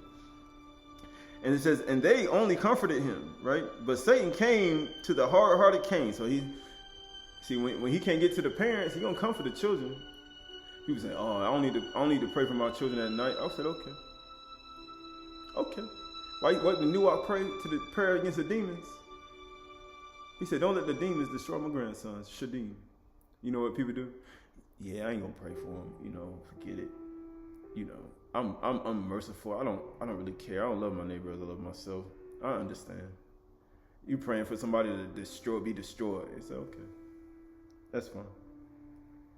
And this is, and Cain by night showed him himself and said to him, "Since Adam and Keturah love your brother Habal so much more than they love you," you know, that's what happened.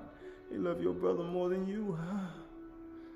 Get what he said? "They wish to join him in marriage to your beautiful sister." You know, it's always going to be about a woman. Because they love him.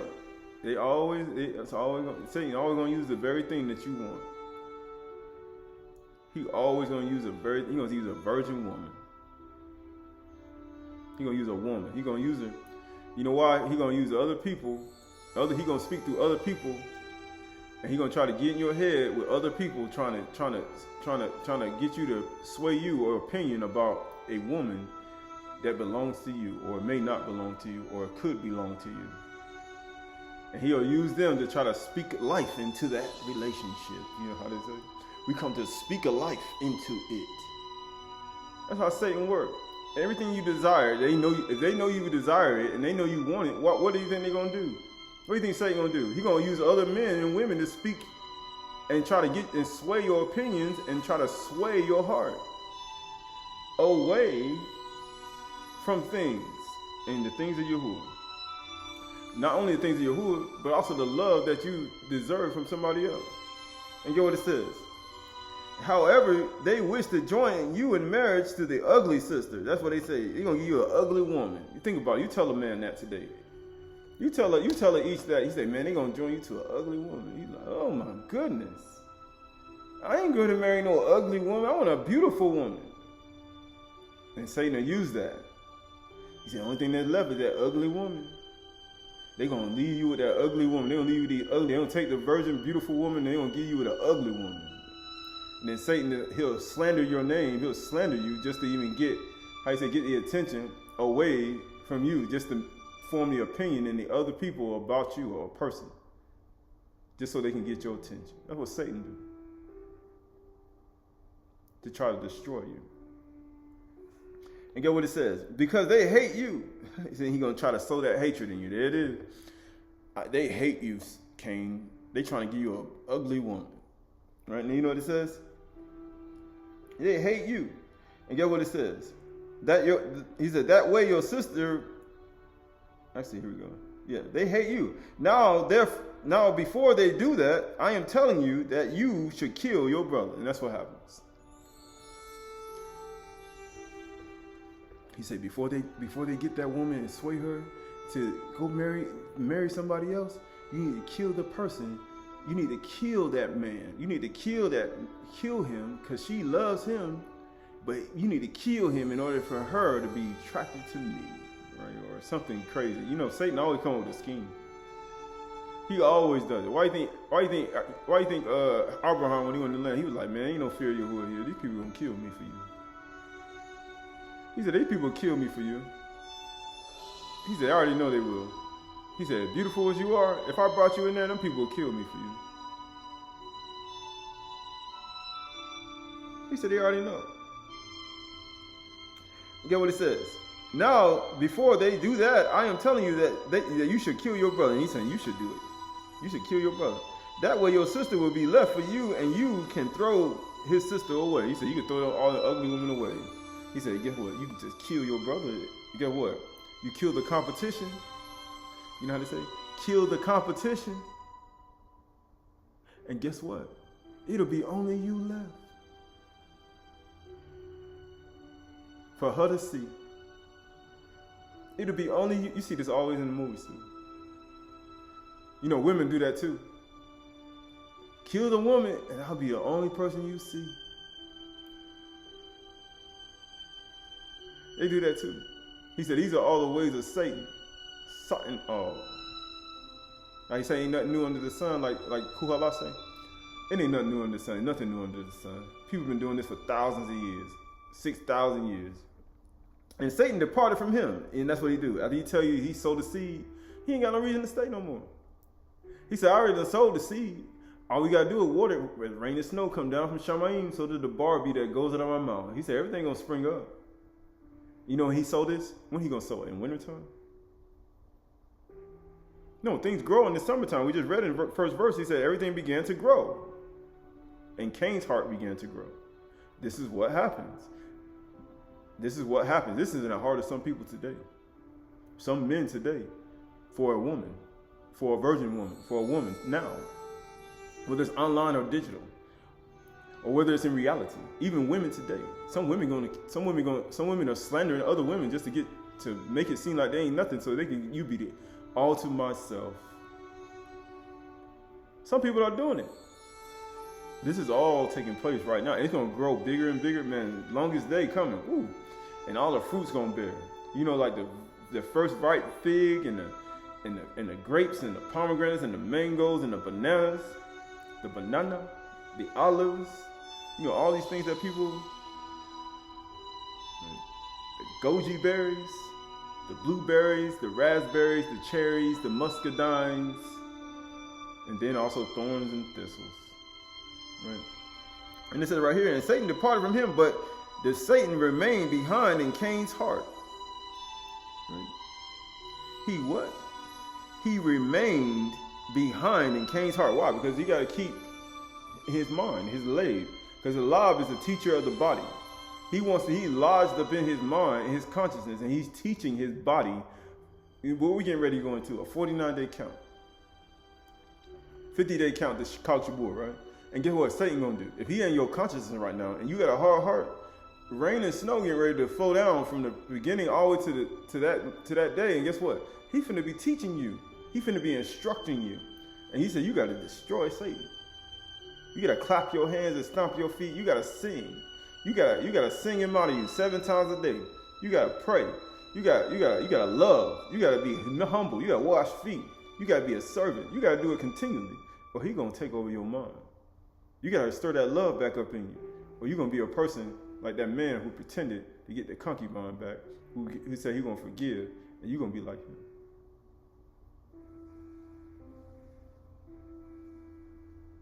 You're gonna be like him. And Cain remained behind in his heart and frequently prompted his ambition to kill his brother or sister. Or sister, brother. Pastor, teacher, moray, morah, doesn't matter. Right? It doesn't matter. Pastor, shepherds, right? He said, even myself. Like people say, why? Because he can get you. He can get you. Why do you think, and he's essentially in Yeshayahu, what did he say? He said they hated each other. The shepherds and the elders, everybody was fighting each other. Who do you think prompted them to do that? Yahuwah? No, Satan does that. He lies up in their mind. Why do you think they go online and slander you online for? Why do you think they do that in comment? Why do you think people are doing this to you? Why do you think people will do this to you? Because that's Satan in their mind. And he lodged up in their consciousness. Why do you think they falsely accuse you and slander you? Why do you think they do that? Because Satan in their consciousness. And you know, it's easy to see a pretender. I forgive, I've changed. And they still got the video up. And they be pretending, it's so humble. He said that's a humble deception. Amazingly, when Cain went to kill his brother, he waited for nobody was around. He said, my brother, we never spent time together. He was all humble and meek and lowly. Satan can do that too. Don't fall for it, right? Satan can do that too. He said, and that's what happens when you pretend. That's why you don't leave the relationship when you leave out of here. Like you see, get out of Chag Matsah.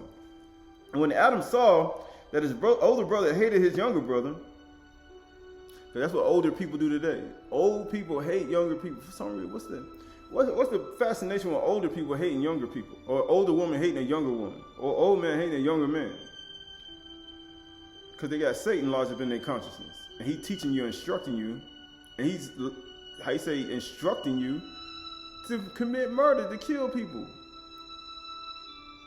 And it says, but when Adam saw that, and when Yahuwah saw, because you know Yahuwah going to see you. And when Adam, the father, saw that older brother hated the younger brother, he attempted to soften what? He attempted to soften their hearts. It's chapter LXXVII, right? Page 113. He attempted to soften their hearts. Well, you just talked about heart of flesh. To go from that hard-hearted to a heart of flesh. He attempted to soften their hearts. Soften their hearts. Soften that woman's heart. That Ishah's heart. Soften that man's heart. He said to Cain, my son, take some fruit of your sowing and make you an offering to Elohim, so he might forgive you of the wickedness of your sin. He said that he may forgive. So to have a hard-hearted person, you committing sin. To show partiality and judgment to yourself, you committing sin. And you judge as what? A transgressor of the Torah. He said you judged. He said you judged, right? Right, this is a pseudepigrapha. This is a pseudepigrapha.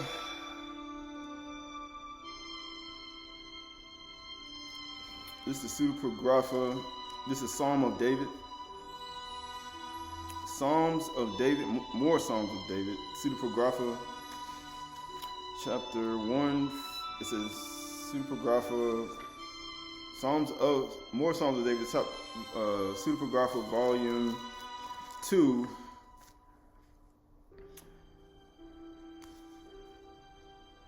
Volume 2, for chapter 1, 152. This is 152. More Psalms of David, pseudepigrapha, volume 2, 152. It says, "O my Elohim, come to help me, assist me, and save me, and deliver me from the killers." He's like, deliver me from the killers. These hard-hearted Cain. He said, Cain. He said, you sing to a hard-hearted person. He said, it's like a stony person. It's like somebody taking a garment off on a cold day. He said, it's like a heavy stone. He says, "Oh my Elohim, assist me and save me and deliver me from the killers. Shall I descend to Sheol by the mouth of a lion?" Isn't that what today is? When you look at the word shun in the 21st day of Chag Matsah, if you look at the 21st letter of Aleph, it's shun. It means to devour. It means a lion. Right? It means to divide. It means to separate. That's what it means. That's what the shun means. This is the 21st day of Chag Matsah. It means that. It means wisdom. It means to digest. Because you know, if you eat too much, the powers of Satan that take over your mind, that's what we talk about. He said, "Yeah, have your whole mind, because you ain't digested all that food." And he said, "Yeah, I have your consciousness." He said, "I already got my plot already ready." Right? And guess what? He said, "Deliver me from the killers. Shall I descend to Sheol by the mouth of the lion? Shall I go to the pit by the mouth of a killer? A murderer? A hard-hearted person? Or shall the lion maim me?" He said, so you gonna let the lion just attack me? Satan gonna come attack me. He finna try to attack me. He trying to try to kill me.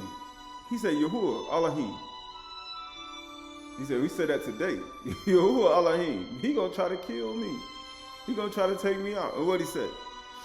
It is not sufficient for them to ambush my father's flock. He said it's not sufficient. You know when it ain't sufficient, what they do? And to tear a sheep from the sheepfold, they are even wishing to slay me. He said they're not only trying to get the sheep from the sheepfold, they trying to kill me too. These hard-hearted people. He said they're trying to take me out.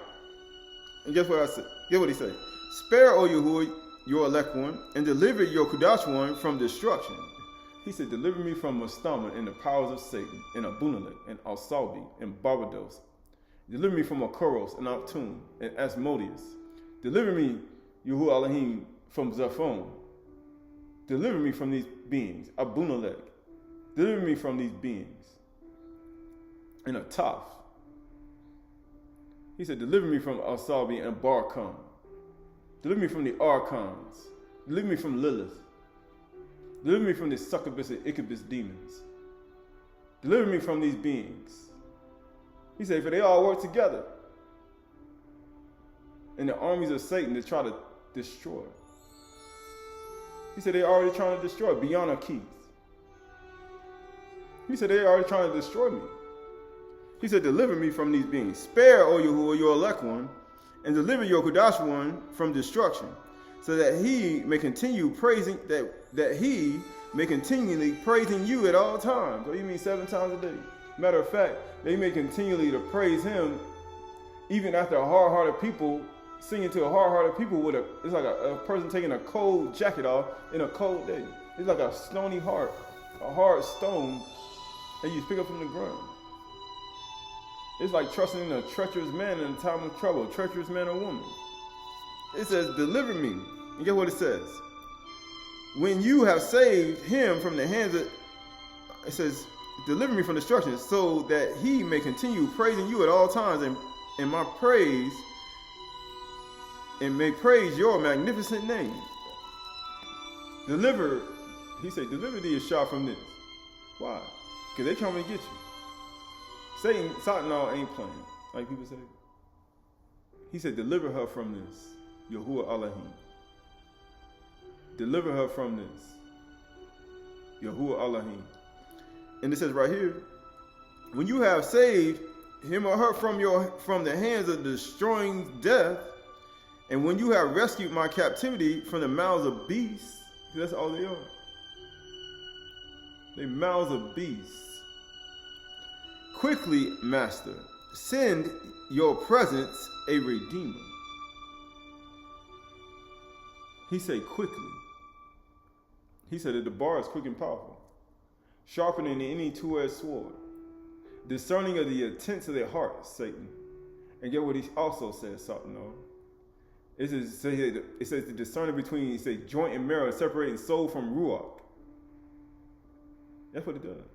He said it separates. That's how you're able to separate between the two. What do you mean? What separate mean? It means shun. It's the 21st letter of the alphabet. This is the 21st day of Chag Matsah. Separating soul from this demons that one has. It separates your mind and your inward man.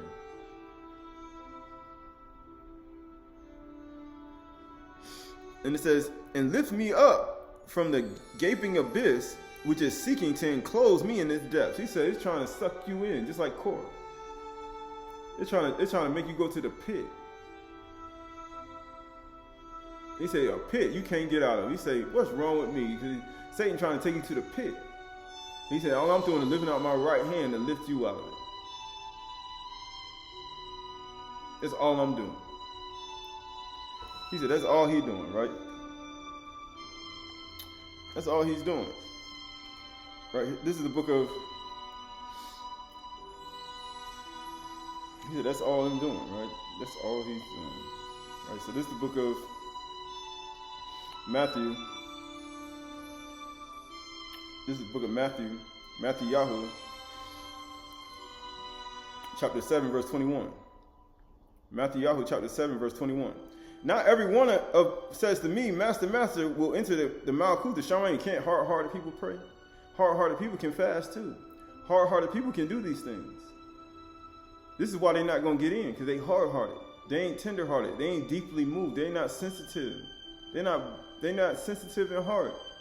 He said, you can still do these things. You can say, Master, Master. David just said it. We just read it. But it said right here, but the one who does the will of my Father who's in Shaman. What's the will of his Father? Yahuwah. To keep his commandments, to walk in his statutes, to walk in love, to have compassion, mercy, gentleness, faithfulness, love, kindness. How you say gentleness, self-control, joy, amuna. That's the will. That's his will for his children. On that day, many will say, Master, didn't we not nabba in your name? So hard-hearted people can nabba in his name. And cast out demons in your name? Hard-hearted people can cast out demons in his name. And do many mighty works in your name? You can do many mighty works and be a hard-hearted person in your heart. And then will I declare to them, I never knew you.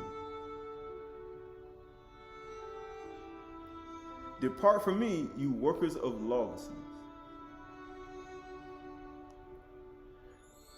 Right? Verse 24, everyone then who hears these words of mine and does not do and does them will be like a wise man or woman who builds his house on a rock. And the rain fell. That's what's getting ready to happen now. But guess what also happens when rain comes? And the floods came. Everybody ain't got good soil for the water to go down into the ground. And the floods came, and the winds blew. That's what happens when the dark cloud comes. And beat on that house, but it did not fall. Because it had been founded on the rock. That's what's getting ready to happen right now. Why do you think rain, snow, thunderstorms, hurricanes, all these things come during the time toward the longest day? Why do you think all these things happen? That's why it talks about Darwin. Said they forgot the rock. They forgot the rock. They forgot the Abyd. They forgot the Father and the Son, the life of the house and the strength of the house. And everyone who hears these words of mine does not do them is like a foolish man or woman who builds his house in the sand. Why do you think David said, we're going back to Psalms 152 and 6, and more Psalms of David, 152, Pseudepigrapha, volume 2.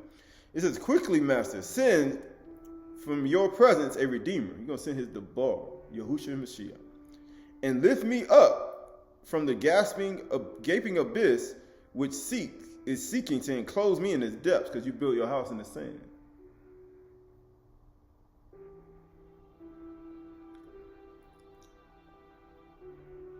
How do you know Satan trying to take you to the depths? He's trying to take you to the depths of the pit. He takes this away, that away. He brings this over here. He takes finances and money, destroys your relationships, hard heart, get everybody around you hard heart, swindling, extortioning you. Sowing all these seeds of hatred and jealousy and envy in your heart. Trying to provoke you to anger. Trying to provoke you to do things outside of the character of Yahuwah. Trying to do these things. That's how you know. Spying on you. Trying to destroy you. Saying many things about your name. Spreading it throughout the world. Spreading it throughout other people. Plotting against you while you're by yourself. Trying to destroy your life. That's how you know. That's how you know he's trying to take you to the pit that you can't get out of, trying to take you to poverty, bring you down to nothing. That's how you know. That's how you know. That's how you know he coming. That's how you know he around. That's how you know what he doing. Trying to find a way in. Trying to find a way in. Trying to create something to try to make it seem like something wrong with somebody. Just trying to find a way in. That's all he's trying to do. And he'll go find other people. I couldn't get to him, I'll go get his son, his child, his mother, his father, his sister, his brother, or the person who used to know him, or this and that. And he'll just use everybody he can to try to find a way in. And you'll know him too. Just go by, just gotta have your 7 eyes open. You'll know him. Going back to Matthew chapter 7, verse 25. And the rain fell, and the floods came, and the winds blew and beat on the house, but it did not fall because it was found on the rock. You say, why are you still here? How you still going? You say, it's rocket science. You need to put the square root of the velocity over the r, and then put the s, and then put a Pythagorean theorem, a squared plus b squared, then minus the trajectory of the actual velocity going down from the atmosphere coming down. It's rocket science, right? No, it's rock science.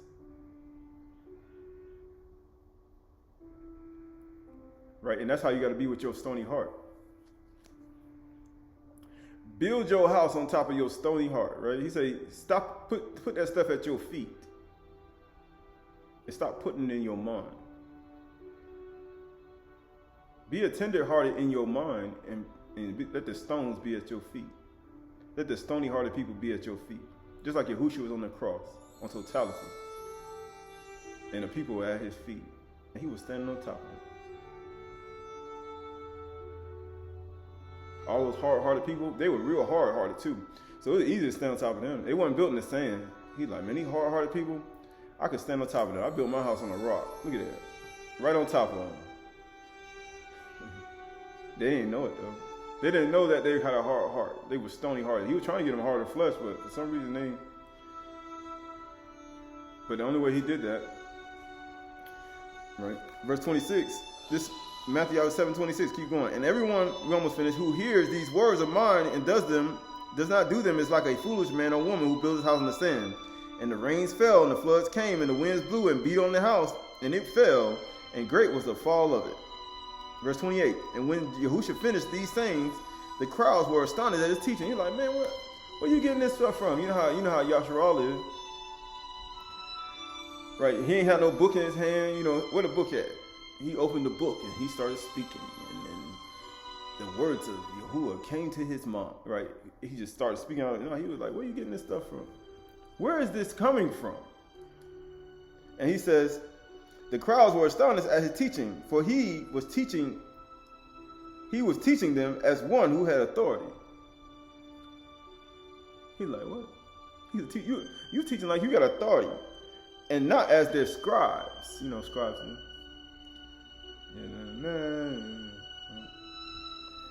Verse 8 says, and when he came down from the mountain,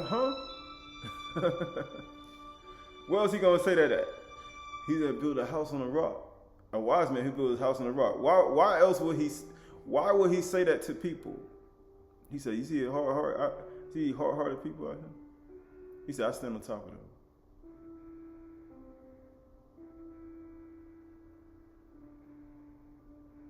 And he said, and guess what he said? It's not my word like fire. And guess what? He was out on top of the mountain.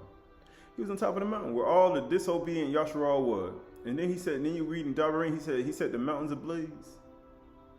Deuteronomy. Ayin ish lapid. It's not my word like fire.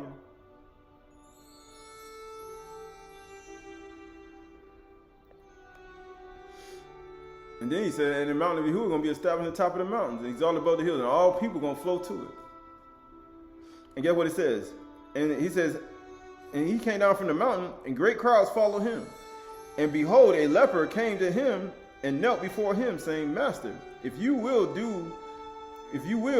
you can make me clean. And Yahushua stretched out his hands and touched him, saying, I will be clean, right? And immediately his leprosy was cleansed, and Yahushua said to him, see that you say nothing to anyone, but go and show yourself to the priest and offer your gift that Mashah commanded in proof of them. Why? Because he's like, I ain't died yet, so therefore you need to go offer them sacrifices. Because you know he hasn't really died yet. Until he died, that was when that stuff was gonna be. He's like, that's when I'm gonna cause the sacrifices and oblations to cease. But he ain't died yet in this time. But Yahushua died. No, he done died, risen, and rose and ascended back up to his Father. He said that's the over with now. Right, going to the book of Psalms, Tahalim 153.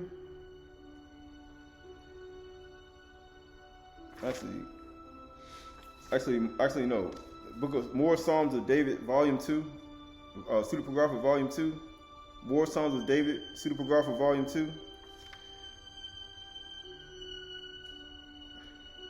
Yeah, Pseudepigrapha, Volume 2, 155. 155. More Psalms of David, 155. O Yahuwah, I call to you, hearken to me. I stretched out my hand to the dwelling of Qahalath. Incline your ear and grant me my request. My prayer do not withhold from me. Build me up. Huh? He said, build me up. Build me up. And do not destroy me. He said, build me up. And go, it says, and do not uncover me before the wicked ones. He said, don't do that. Before these hard-hearted people. He said, don't uncover me. That's why they stripped Yahushua naked before the wicked ones.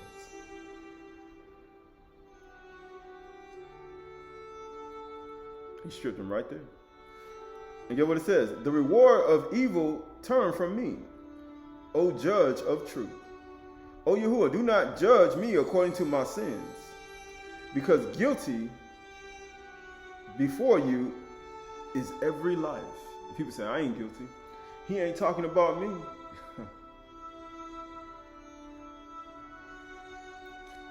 You know, that's what people say. It says guilty is every life. Oh, Yahuwah, explain me your Torah and teach me your judgments. He's like, I ain't guilty. You know how people say?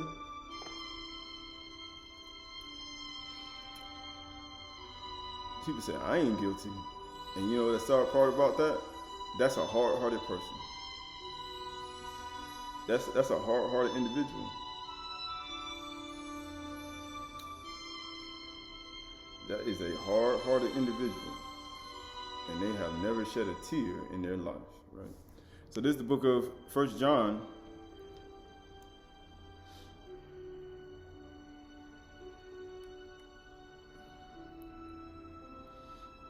This is 1 John chapter 2, Aleph Yuchanan chapter 2, verse 1. Aleph Yuchanan chapter 2, verse 1. Aleph Yuchanan chapter 2, verse 1. My little children, I am writing these things to you. Actually, go over to Aleph Yuchanan chapter 1, verse 5. 1 John chapter 1, verse 5. 1 John chapter 1, verse 5. 1 John chapter 1, verse 5. This is the message that we have heard from him and proclaimed to you, that Yahuwah is light. He's Or, and in him is no darkness at all. If we say we have fellowship with him while we walk in darkness, while you still hard-hearted in your heart, and you walking with him, and I fast and I pray and I do all these things, he said you still hard, you're not tender-hearted, you're not loving compassion, you're not a servant every day, you're not walking, he said, in consistent love and consistent humility and fruits of the Ruach. He said, and you walk in darkness, we lie. He said, you lie to yourself. We lie to ourselves, we lie to our eyes, we lie to our mind, we lie to our feet, we lie to our hands, we lie to our inner man, we lie to our inner being, we lie to our nefesh, we lie to who we are on the inside of our sentient self. We hate ourselves, we hate who we are, we hate. When you lie to yourself, you hate yourself. And you destroy yourself. You literally destroy yourself. He said, you hard-hearted. We lie and do not practice the truth. You said, I practice the truth. He said, don't lie to yourself. Don't lie to yourself. He said, you're a hard-hearted individual in that specific place in your life. Maybe not everything, but in one of those fruits, you are hard-hearted. In one of those fruits, you are sowing wormwood. In one of those near, you are burning poison. In one of those near, those lamps, you burning poison. You plotting to set, you plotting, you sowing wormwood. He said you don't practice the truth because you practice 364 days during 7 muaz, and you practice 364 days even at the 4 transition times on the 364-day cycle all the way through the 12th month, through the 12th alphabet, which is a lamed. Teacher of your mind.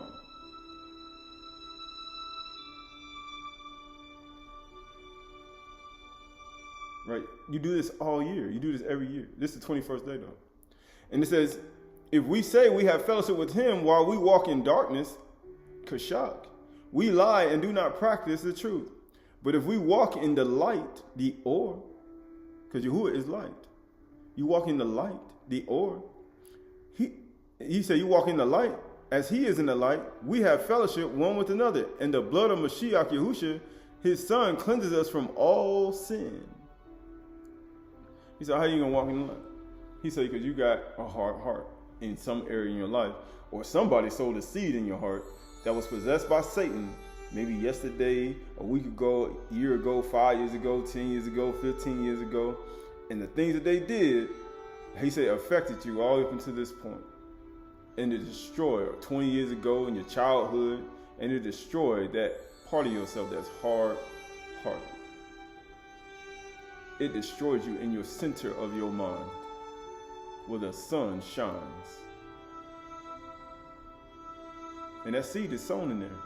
It's by your parents, your father, your mother, your brother, your sister. It could have been sold by a friend, a foe, a relationship, a man, a woman. It could have been sown in there by a situation. It doesn't matter. But most of the time, you're interacting with people in your immediate families, your biological families, your biological household. And then you come to the Ruach, and you come to Yahuwah, you find people still sowing these seeds and doing these things to people even after. And then you probably were sold in your mind from them. And guess what? They created these things in your heart, your mind, sold in by Satan. And they forgot because Satan then departed from their body. He ain't there no more. He ain't there to teach them no more. But guess what? It's still in your mind though. And Satan lodged up in your consciousness too. He lodged up in your mind. And now that seed growing, it's growing and growing. And guess what? It's getting ready to come back. Because you know the trees die during the wintertime. But eventually that stuff gonna rise back up and it's growing right now. And guess what you gotta do? You gotta destroy. You can't lie to yourself. You can't. You can't lie to yourself. He said today is the day you stop lying. He said it's time to stop lying to ourselves. He said stop lying. And we talk about this so many times, but it's just like in any other new year. Sometimes we forget. Stop lying to yourself. People say, I ain't tired. Stop lying to yourself. People say, you know you're tired. I ain't sleepy. Stop lying to yourself. You know you're sleepy. I ain't hungry. Stop lying to yourself. You know you're hungry. It says, but if anyone does sin, we have an advocate with the Father, Yahushua Mashiach, the righteous. He is the propitiation for our sins, and not for ours only, but for also for the sins of the whole world. Huh? Why? Because he said he's going to go to Jerusalem, to Judea, to Samaria, and to all the world. Just like Daniel also. He went to the kings, the rulers, to all Yashra and all the people in the land.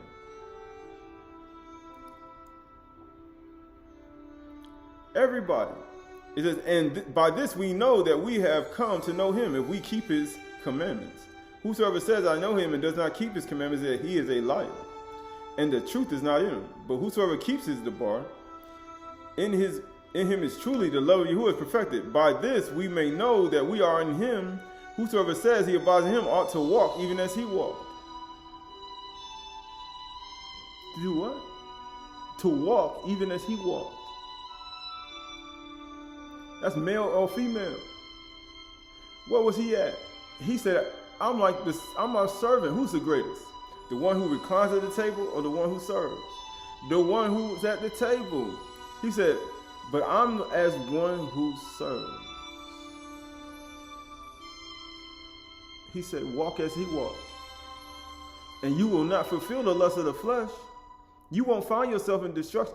Matter of fact, you will bring Barak to your household, woman, Isha, man, woman, child. You will bring Barak. You will bring plentiful peace, abundant mercy, everlasting enjoyment, and an endless life to your household when you bring this. If you don't, you come in with the wrong attitude, you will destroy everything.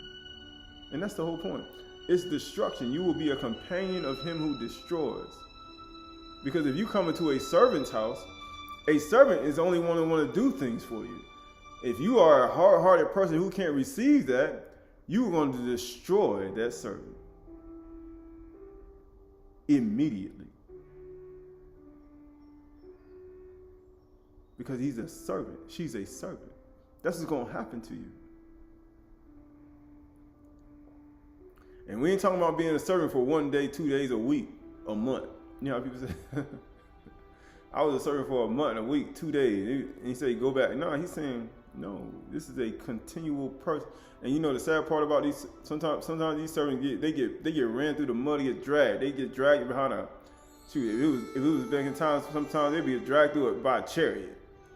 Or they'll be dragged through the mud. They be so falsely accused. Then he said the women start falsely accusing, throw them in the trash, right? Right? They be slandered, they be beating you with many stripes. Right? Hanging you by your hands, right? If you was in times past. You give it to the poor, burn you with some honey on it, burn you up. That's what Satan do. He don't like people like that. He don't like people who do kind things. He don't like people who do loving, kind things. He don't like it. Satan don't like it. Satan hate it. You want to offer to Yahuwah? You want to make something for him and do something for him? Destroy it. That's what Satan does. Satan don't like when you show kindness and love and compassion and humility. He hate it. He a hater of all that is good. He hate good works. He hates it. Satan hates good work. He hate when you give to him. He hate when you give something, a gift. He hate it. And it ain't for no bribe or no judgment. He hate it. He hate when you have knowledge and understanding and wisdom and knowledge and understanding. You giving it to people and it's for free. When you give to the poor and you charge money for it. No, you don't get. When you get to the poor, it's free. You don't charge people for it. That's why Yahushua said, "You freely receive, you freely give." I freely gave you things, you give it back for free. You don't charge people for free stuff.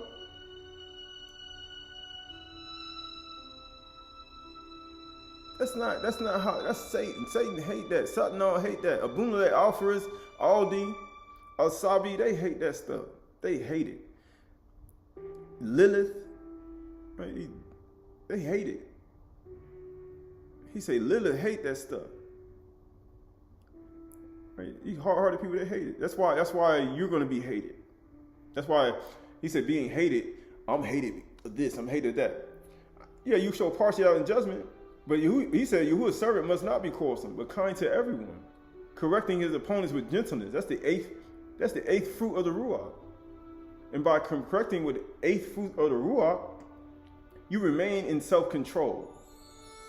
You yourself.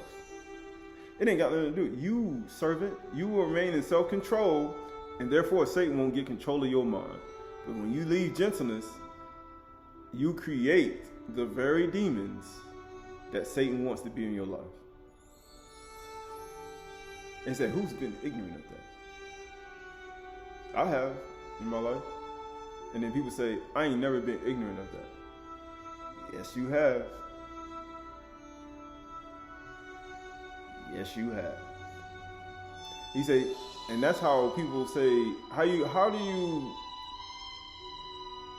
have an advocate with Yahuwah? He says, when you say that you're guilty. Because you don't believe that you believe that you practicing righteousness, but you, for some reason, you ain't got no correction on your life. No, you're a sinner. You commit sin. And it's because of that sin, you yourself need Yahushua. If you don't need him, what's the point of having him? I don't need Yahushua. I don't need his blood that he shed for me. I don't need that fact that he gives another chance. I don't need that. Then what's the point of you being here? He said, what's the point? If I'm already saved, I already got everything, then what's the point of even listening to him? It makes no sense. Why? You don't need him. You don't want to build him a house. He said, you want to tear it down. He said, a wise man or woman builds a house, but a fool tears the ground down with their own folly, because Satan in their heart and their mind. They got a hard heart. So being they got a hard heart, they got that stones, and they want to break down all your stuff. But that's how it works. Verse 7 says, Beloved, this 1 John 2:7, Beloved, I am writing to you with no new commandment, but an old commandment that you had from the beginning. How you say beginning of your relationship with Yahuwah? Because some people got in a relationship when they got, 3 Jubilees in age, or 6 Jubilees, or 7 Jubilees. A lot of people ain't even been here more than that. A lot of people haven't even learned him more than 2 Jubilees. Or maybe even 6 or 5 or 8. The old commandment in the word that you have heard. At the same time, it says the old commandment in the word that you have heard. He said, not the old commandment you heard on Instagram, Facebook, and Twitter. Not the new quote they got out here. That's on a big billboard with the nice little thing. No, we're talking about from the word. He said the old commandment is the word, right? That you have heard, right? That's the old commandment. It's an old commandment. At the same time, it is a new commandment it says, it is a new commandment I'm writing to you, which is true. In him, and in you. Because the darkness is passing away. It's what? It's passing away. What is the sun doing right now? The darkness has already passed away, and we're now in early summer. The darkness is passing away, and the true light is already shining. Is not the sun naturally already shining, going toward the longest day? It's already shining. And get what it says. Whoever says he is in the light and hates his brother or sister, he is still in darkness. Cain, hard-hearted Cain, hard-hearted son, father, hard-hearted mother, daughter, hard-hearted aunt, uncle, hard-hearted Isha, wife, hard-hearted husband, hard-hearted child, son, daughter, hard-hearted. Because that's what everybody are. Everybody, he would say, I'm a title. He said, no, before you were even what you call yourself, you just a son and daughter, a mother, father, a companion or friend, a husband and a wife. Those are your titles. And when you start going outside of that, that's when you forget to love your neighbor if you love yourself. I promise you. When you start getting them other things, that's what happens. You'll lose that aspect of yourself, that truth. I promise you, you will lose it because you're going to put that thing over what you are, a father, a mother, a son, and a daughter. That's what you really originally are, a husband or a wife, a relative, a friend, and a companion. That's what you are. He said, when we add extra stuff to it, that's when chaos breaks loose. And it says, hey, his brother or sister, he is in darkness. Whoever loves his brother or sister abides in the light. And in him there is no cause of stumbling. Why? You ain't gonna trip over no rocks because your iron is open. Your eyes are open. You ain't gonna hurt your ankle. But whosoever hates his brother or sister is in darkness and walks in darkness and does not know where he is going. He said, you don't know where you're going. You know where you're going? He said, I don't know. He said, you know why you don't know? Because Satan came and took the words out of your mind that was sown in your heart, because it was sown on stony heart. It was sown on a stone-faced ground. It was sown in the rocky places. It didn't take root. That's why you don't know where you are going. Because the light has now been taken from your mind. That's why you don't know. And get what it says. And does not know where he is going, because the darkness has blinded his eye, your seven eye, your iron, your manure has went out. Because the darkness is overshadowing your light. You ever seen the light getting ready to go out? Ooh, it's almost at there, and you got a little speck of an ore on the inside. Like I lit an olive oil candle, and that thing was like, man, that thing got a little bit of light. Let me put some more oil in there before that thing go out. And it's good practice to have it, because it lets you know, man, I gotta put some more oil in there. That thing get ready to go out. I'm trying to keep this thing burning for 7 days.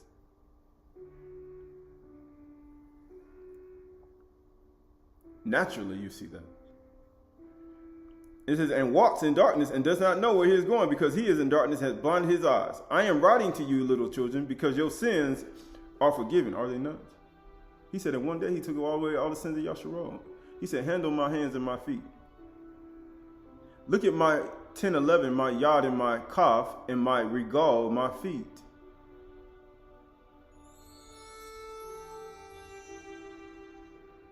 It says, because your sins are forgiven for his name's sake. If we just read that in Jeremiah chapter 9, chapter 3, he said, not for, let me get this straight for you. I'm not doing this because of you. Yahuwah was like, I ain't did all this for you. I did this for my name's sake. I'm writing to you, fathers. See, you know what happens? You forget. I'm writing to you, fathers, because you know him who is from the beginning. He said, you know, how you mean? A father is supposed to know Bereshit 1 through 7. Chapter, he said the first 6 days he labored, and the 7th he rested. You should know this. He said, you don't need nobody explaining it to you. You have known him from the beginning. I am writing to you, young men. So he got the younger men that's under him. because you have overcome the evil one. He said the evil one. Like, the young men and women should have overcome that evil one. That evil inclination that's inside of you. Because it says, I am writing to you children. Notice how he's going down the line. Because you know the Father. Right? Because you should know him. Because the Father is supposed to teach the children. Mother and Father, they're supposed to teach the children. And your children's children. Because if the Father don't know, the children ain't going to know. Because you know him who is from the beginning. He said you know him. Because you know the Father. I write to you fathers because you know him from the beginning. I write to you young men because you are strong. He said you are strong. And the word of Elohim abides in you. And you have overcome the evil one. You got to overcome. In all your afflictions, walk. In all your attacks, walk. In all your vexation, walk. In all of your honesty and honor, walk. In all your sorrow and pain, walk. He said, in doing so, you'll be the children of light. And your light will shine 7 times brighter than the sun. You get what it says? I write to you young men and women because you are strong. And the word of Yahuwah abides in you. And you have overcome the evil one. Do not love the world.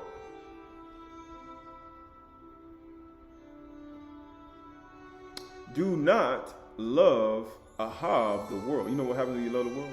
I mean, you love idols. And when you start loving idols, you know what happens after that? Yahuwah going to be angry.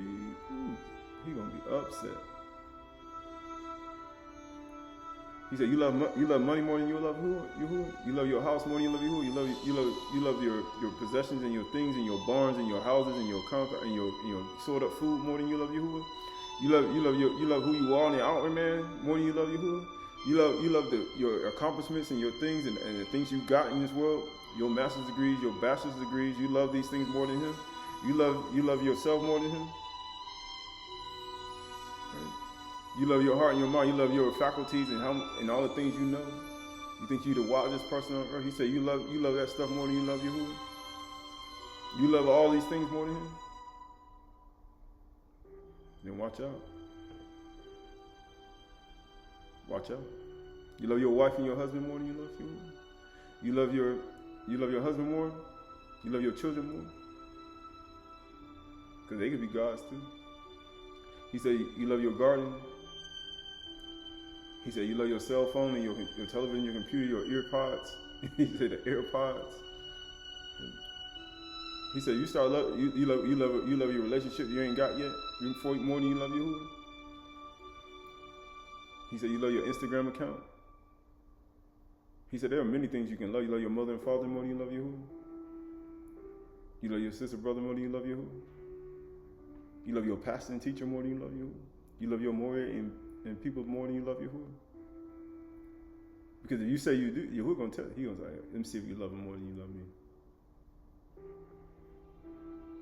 You love the sacrifice of a human being more than you love Yahushua's sacrifice. You love the love that they do for you more than you love Yahushua's love that he did for you. Then guess what's going to happen? He's going to try it. He's going to see. I'm going to see if you actually love me more than you say you do. He said, you love your cryptocurrency, you love your investment, your 401k. You love your security, but you love your insurance policies because you got like $1 million insurance, $300 million insurance. No, you got quintillion, sextillion money, infinite money. You don't need Yahuwah. You say, I love that more than him. I don't care. Guess what Yahuwah said? He says, do not love the world nor the things in the world. If anyone loves the world, the love of the Father, Yahuwah, is not in him. He said, you ain't going to love me. He said, ain't no way you're going to love me. He said, I created all of this. He said, you're not going to love me more. For all that is in the world, the desires of the flesh and the desires of the eyes and the pride of life. That's all that's in it. Like you say, look around, look around, look around. That's all that's in it. Desires of the flesh, anything that comes with it. And if you look at it too much, he said, how do you know your vision stimulation and the things you see and the things you hear will determine where your love goes. That could be a song too. I ain't gotta write it. Right? Somebody else can. Right? You start to look at that. And it says, for all that is in the world, the desires of the flesh, the desires of the eyes, and the pride of life, it is not from the Father, Abba, but it's from the world. He said, it's from the world. That's all it's from. It ain't from you. He said, it's from the world. It comes to you. It's all from them. He said, your love and your desires and your pride all comes from the world. That's where all your love, desires, and pride come from. It comes from the world. That's why people get money. Now all of a sudden they Barak. I'm blessed. I'm like, so what about when you wasn't? When you ain't have it? You wasn't Barak and blessed then? We're going to rise up because we have the funds to do it. I said, so what happened when you ain't have nothing? Yahushua ain't have none of this stuff. And the world is passing away. All this stuff is passing away. It's corruptible. Like you can have a lot of things, but then you're like, okay, everything is perishing. It's all corruptible. It changes. It doesn't stay the same. Like my body doesn't stay the same. Your body, your mind, your thoughts. That's why he said, remember you're created in the days of youth. Everything changes. Everything's going to move to another plane of thinking, another plane of life. Right? People get old. People die. Right? All these are a part of it. It says, but whosoever does the will of Yahuwah abides forever. He say, the will of Yahuwah. Because Yahuwah's will is for you to walk as he walked. To be in his image and likeness. That was his whole will. To do everything he says and keep his commands within your heart. And to do his will. When he speaks to you, do his will. Not Satan's will. What word of Yahuwah came when Satan came in his mind? No, it was Satan's will that he put that in his heart. That's Satan's will. That's in your mind right now. People say Satan ain't in my mind right now. I said, okay, if he wasn't in your mind, then why would Yahuwah say why would he say we wrestle not against flesh and blood? Satan is in your heart and your mind. He said he is in your heart and your mind. You just don't know it. He's in that one part where infidelity remains. Because you ain't come to Yahuwah with your whole heart. So he's sitting there lodged up in that part of your mind where infidelity remains. He's sitting there. He's sitting there waiting to activate it with the right words. But anyway, verse 18, children, it is the last hour. And as you have heard that anti-Mashiach is coming. So now many anti-Mashiachs have come. And it's so many right now. And guess what? When he says many anti-Mashiach, he's talking about people. He's talking about people. And he said he could be talking about you. And it says, therefore we know that it's the last hour, man. It's the last time, on the eve of his coming. Remember we read in the Essential Yeshua? This is how you know. They went out, it says they went out from us, but they were not of us. He said, why he said they went out from us? They went out and started worshiping other gods. They started serving the creature more than the creator. They went out and went out to go do the will of Yahuwah. You know how I'm going out to do the will of Yahuwah. No, they went out to go serve other gods. They went out to go serve other creatures and people. Right? They went out to do these things. They went for the love of the world, love of money. Right? They ain't continue into the bar. They ain't grow. They grew in a hard heart against Yahuwah. And that's what they did. People who ain't did that, he said, who are you to speak against? Because you gotta remember, when did Daniel fast? Like people want to say, oh, you might want to, oh, they went out from us. They were not. They ain't doing it. He's like, no, Daniel fast from the first day of the actual cycle of the month, all the way to the 21st day to this day. Actually, to the 24th day. And when you start to get into that, then you start to understand. He ain't the only person who did that type of stuff too. But at the same time, you start to understand this thing. Say, who are you to judge your neighbor? And then what he say? if they had been of us, they would have continued with us. He said, so you telling me somebody who believe on Yahushua Mashiach and have his seed in his mind, they gonna just leave him behind, even if they leave from you?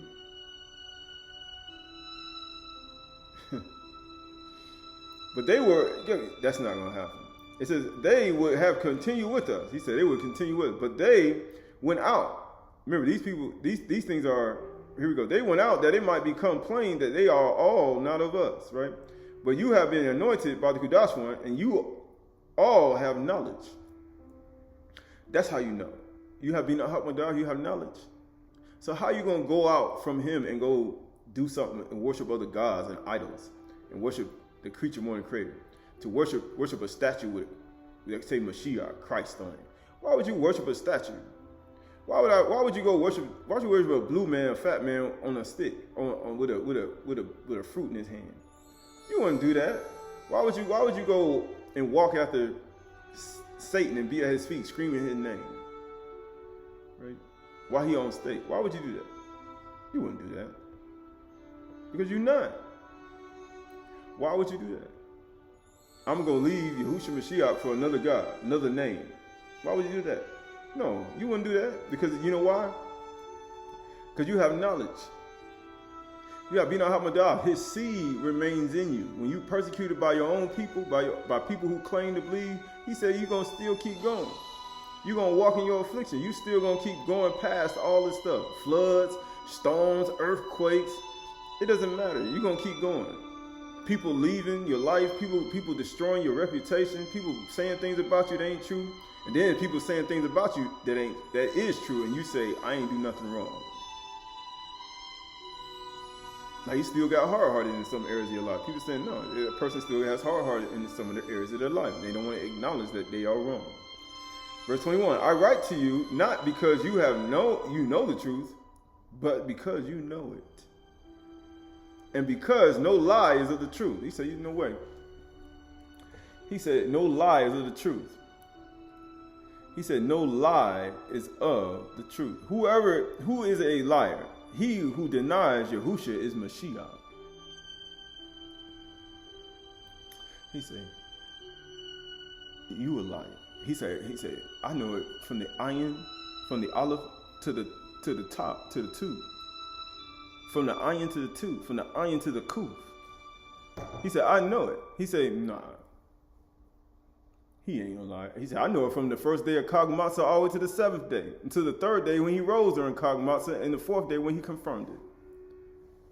This is the anti-Mashiach. He or she who denies the Father and the Son, the life of the house and the strength of the house. No one who denies the Son has the Father. He said, you deny Yahushua Mashiach. He said, you don't have the Father. Whoever confesses the Son has the Father also. Let what you've heard from the beginning abide in you. He says, let what you've heard from the beginning abide in you. And if what you heard from the beginning abides in you, then you too will abide in the Son and in the Father. And this is the promise he has made to us, eternal life. I write these things about those who are trying to deceive you. But the anointing that you have received from him abides in you, and you have no need that anyone should teach you. But as his anointing teaches you about everything, and it is true, and it's no lie, just as it has taught you, abide in him. Right? It says abide in him. Right? So this is the book of Odes of Solomon. This is the book of Odes of Solomon, Ode Shaloma, Odes of Shalama, chapter 20, verse 1. Chapter 20 and verse 1. And it says, I am a priest of Yahuwah, and to him I serve as a priest. And to him I offer the offering of his thought. For his thought is not like the world. He said, love not the world, nor the things in the world.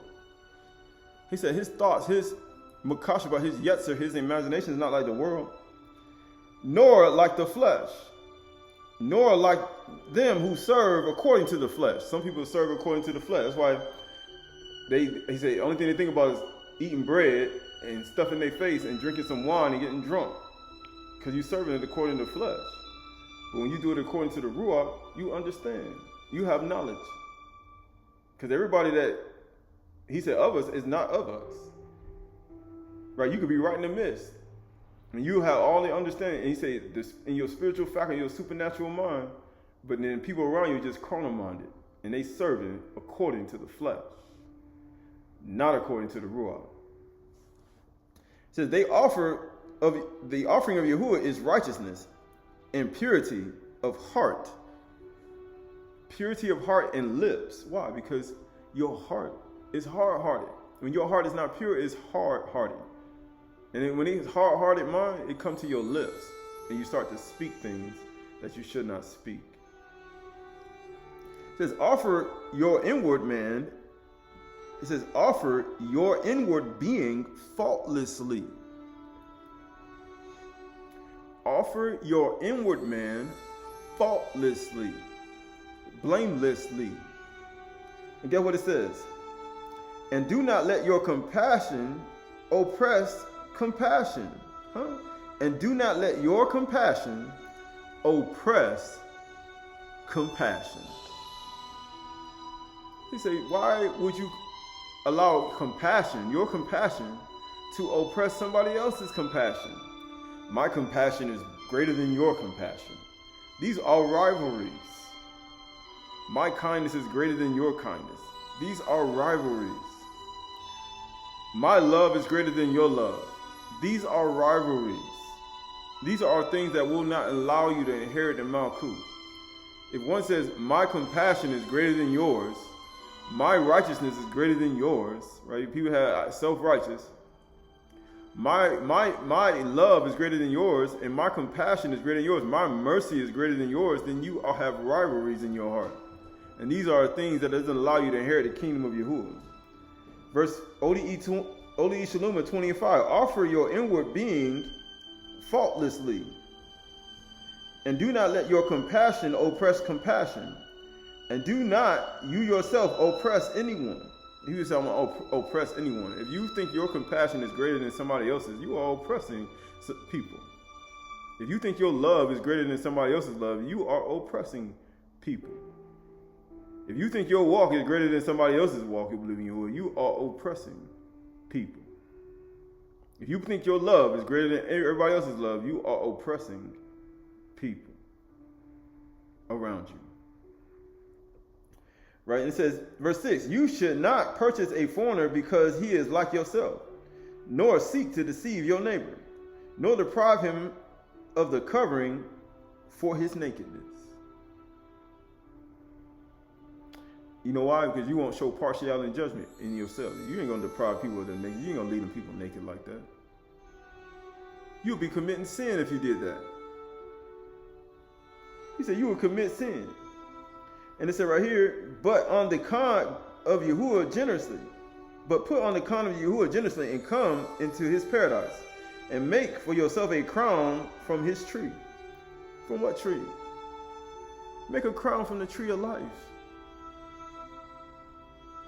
Because in the midst of the garden, there was a tree. There were two trees. One is knowledge of good and one is the tree of life. He said, make a crown from his tree. What tree? On the third day, when the tree sprout up on the third day of creation. And he said, every tree created after his kind, make a crown after his tree. After Yahushua Mashiach's tree. And guess what it says? Then put it on your head. He said, put it on your head. And this says, and be refreshed, be renewed in the ruach of your mind. But you know, people don't want to be renewed in ruach of their mind. You know why? Because like Shaul said, I have many things to say unto you. But he said, but now you become dull of hearing. He said, your sword is dull. And the sun get ready to go down, and this is going to be a watch time, and the day of darkness coming, and Satan going to come, and your sword is dull. And he going to teach you in your mind, and he going to be saying all types of things to you, and you going to give in. Because your sword is dull, because you became dull of hearing. Because, like Yahushua say, he said, man, take your rest. Right? And guess what happens? It says, be refreshed and recline upon his serenity, his peace. That's all he's trying to do, give you peace in your mind, peace in our minds, peace in our thoughts. And it says, for his kabod will go before you. A cloud by day and a fire by night. Then what happened when you came out of Mizraim? It's going to go before you. He said, I don't want nothing before me. I'm going to go. Okay. And when it goes before you and people pursue you behind, it'll go behind you. And it'll speak for you. And it'll be a shining light in darkness.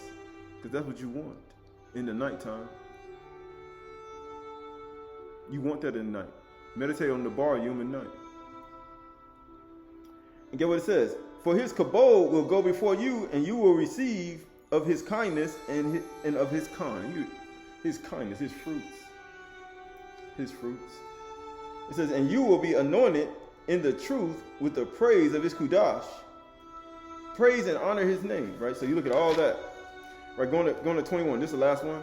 Odi Ishaluma 21. Odes of Solomon 21. He said, I raised my arms on high on the account of the Khan of Yahuwah, because he cast off my chains from me. He said he cast it off. Why? Because Satan got you bound. He said he got you bound in chains and sniffing. That's what demons do. He said, because you don't seek after what's profitable for your inner being. He said, when Yahuwah comes back and they're reserved for punishment, he's going to throw you in the lake of fire with him. Because you obeyed them in your mind. And you fulfilled the lust that they had put in your mind, because they have cravings. They want to fulfill that lust in your mind. And get what it says. I raised my arms on high on the account of the Khan of Yahuwah, because he cast off my chains from me, and my helper raised me according to his Khan and his salvation. And I stripped off darkness. He said, I stripped off Kashak. He said, he that walketh in darkness and say he is in the light and walk in darkness. He said, man, you a liar. You a sinner. He said, how are you saying that you walking in light? Or when you are in darkness? And get what it says. It says, I stripped off darkness and put on or. Even I myself acquired members.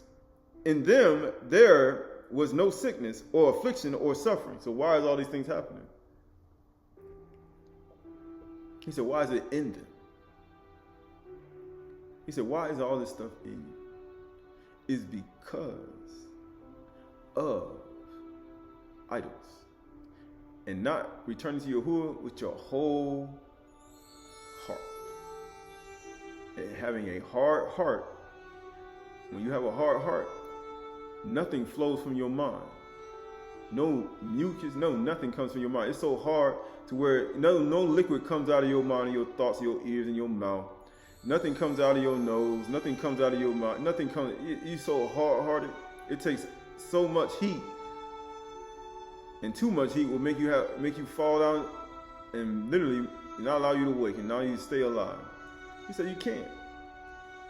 It says, and even I acquired members. There was no affliction and suffering in her. And abundantly, it says, and even I myself acquired members. And it says right here, and in them there was no sickness, or affliction or suffering. And abundantly helpful to me was the thought of Yahuwah. He said, man, it's very helpful for me. It's the thought of Yahuwah. You know why it's so helpful? Because when you actually need Yahuwah, his thoughts are very helpful. So why would you leave him to go follow some other god, idol, and some other god, and then walk after that in their wisdom and their knowledge and understanding when Yahuwah created it? And it sprang forth unto my lips. Actually, go up. I'm sorry. Sorry, I went skip one.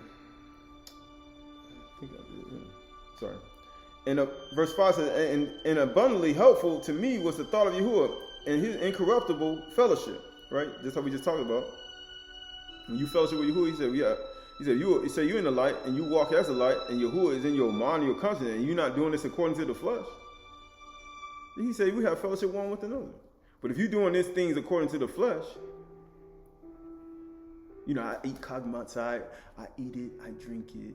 Then I make sure I do this right. I get all the carnal leaven out of my house and do all these things. And you get to boast about that. He said, then, because, they ain't got nothing to convict the Ruach man. Then you are doing these things, the Chag Matsah, according to the flesh, not according to the Ruach. If you're doing it according to your 2 eyes and not your 7 eyes, you are doing it according to the flesh. And you know what happens? You will always constantly be at war with people who are doing it according to the Ruach, because the flesh war with the Ruach. You will constantly fight. You will never be fellowship with nobody who's doing this according to the Ruach. That's why everybody fight. He said, why? Because I don't do it according to Ruach. I don't do it according to Ruach, so therefore, you're wrong. When you do it according to the flesh, you're always going to fight people doing it in Ruach, because they contrary to each other. They clash. So if you do it according to the fruits of the Ruach, then guess what happens? The works of the flesh will always be warring with you, because people will be warring with you. You know why they're warring with you and you're doing it according to Ruach? Because they have the works of the flesh. He said, you know why people, you ask them, you request something from them, and you tell them to take me down or remove me, and they don't want to do it immediately because they operating according to the flesh. Because that's all they are. They're carnal-minded. When you request somebody to do something in all humility and humility, or a man or a woman, a man to his wife, or a woman to her children, and they say, no, I ain't doing it, you know what that means? That means they hard-hearted. And they're walking according to the flesh. And it's in all purity and righteousness. It's all of the flesh. And they're hard-hearted. And it says right here, verse 5, and abundantly helpful to me was the thought of Yahuwah and his incorruptible fellowship. And I was lifted up in the light. And I passed before his face. He said I was lifted up, just like in the ore, in the light. Why do you think Yahushua was lifted up? He said, the son of Adam will be lifted up. I'm going to draw all people to myself. And guess what? He said, man, I lifted up the light ore and I passed before his face. And guess what it said? And I was constantly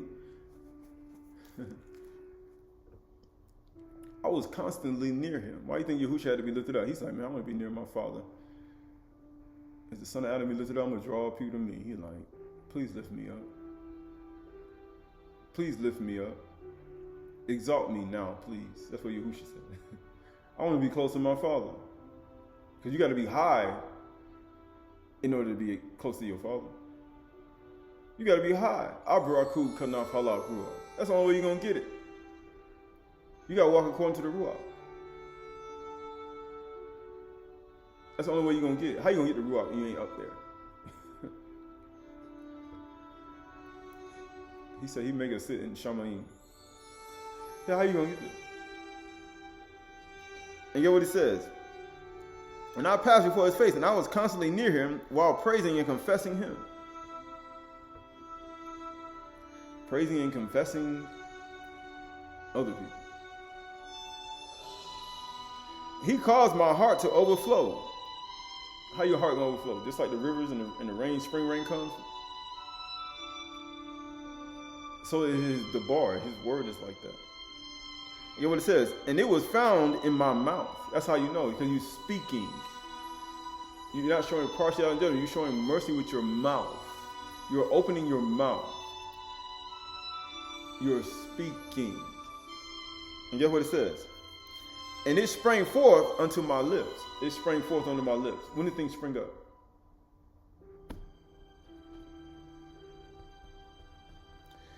Then upon my face, my panim, then upon my face increased the exaltation of Yahuwah. It increased. When did things increase? When did things be fruitful and multiply? When does that happen? During the summertime. When the fruits come. First fruit and all that. And it says, and his praise. He said, and his praise. You know why? He said, even though I got stony-hearted people, hard-hearted, cold-hearted people, it's like somebody taking a cold garment off.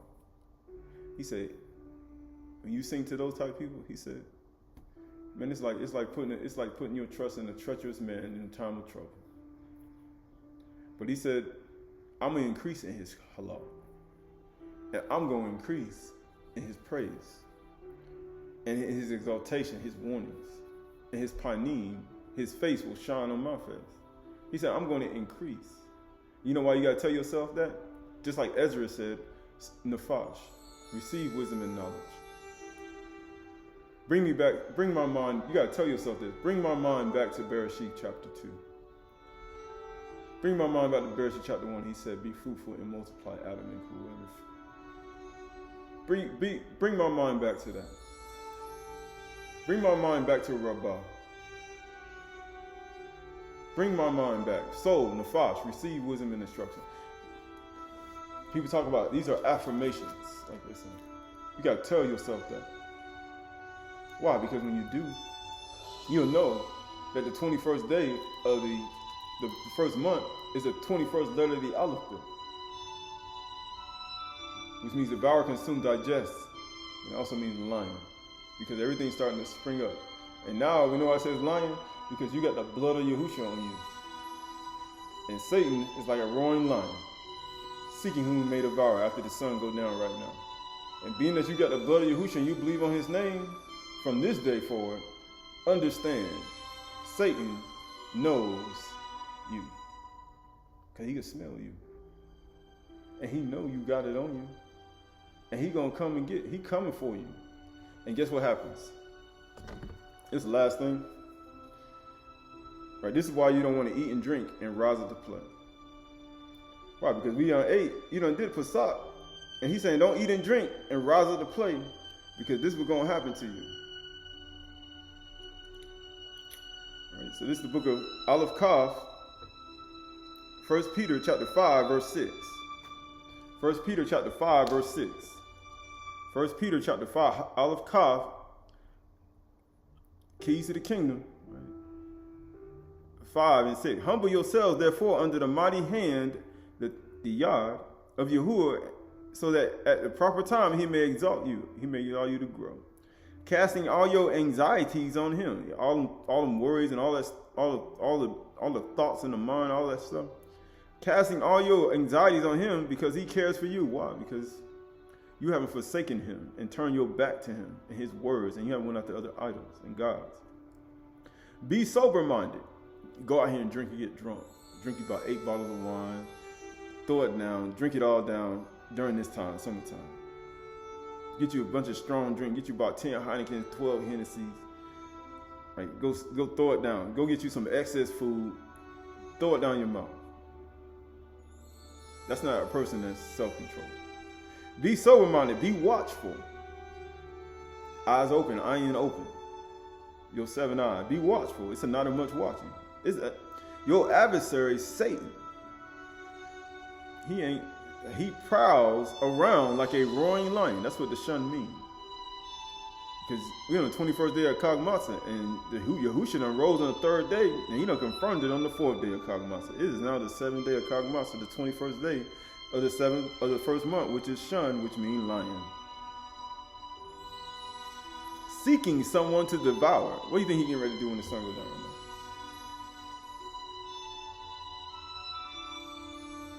Chag Matsah over. You getting ready to go waving the sheaf. That's why after you getting ready to when you getting ready to raise the sheaf, you don't need to be hurrying up and going back to your old life. That's what we talked about before. If you go look at it before, you don't need to be hurrying up and going back to your old life, eating your regular food and going right back to what you used to do before. You don't want to do that when the sun goes down.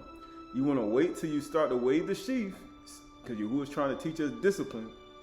When the sheaf comes, then you do it when the evening time comes. That's when the night watch start.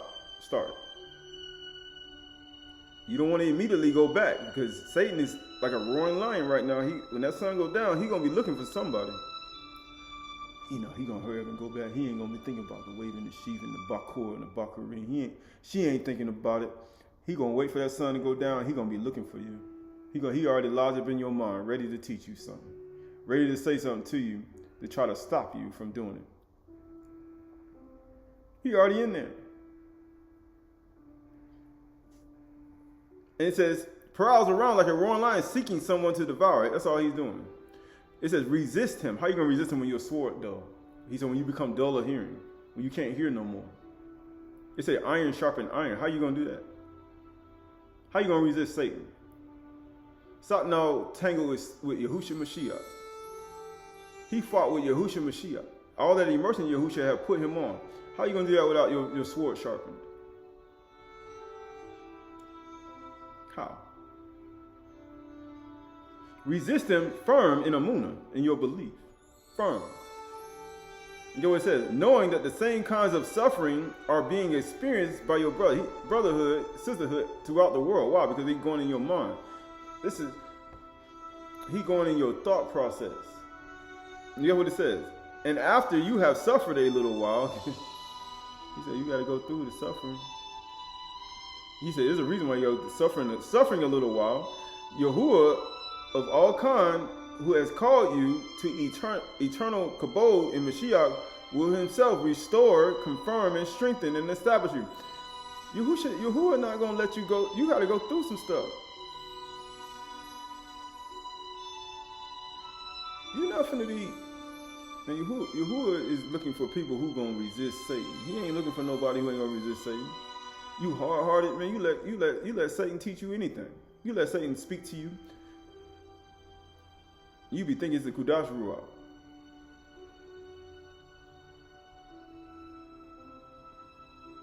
It says, establish you to him in dominion forever and ever. Right? And that's the whole point. He said, after you've suffered a while, because Satan gonna torment you. He coming for you. Why?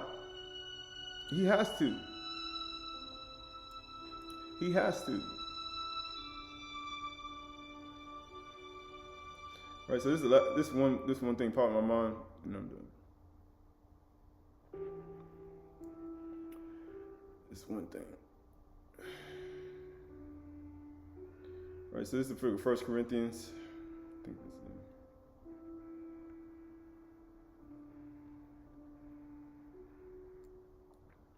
is it's 1 Corinthians.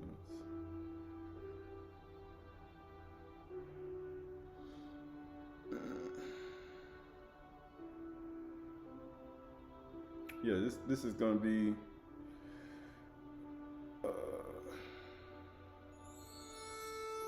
here we go.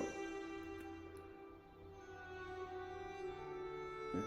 This is Philippians chapter 4, verse 10.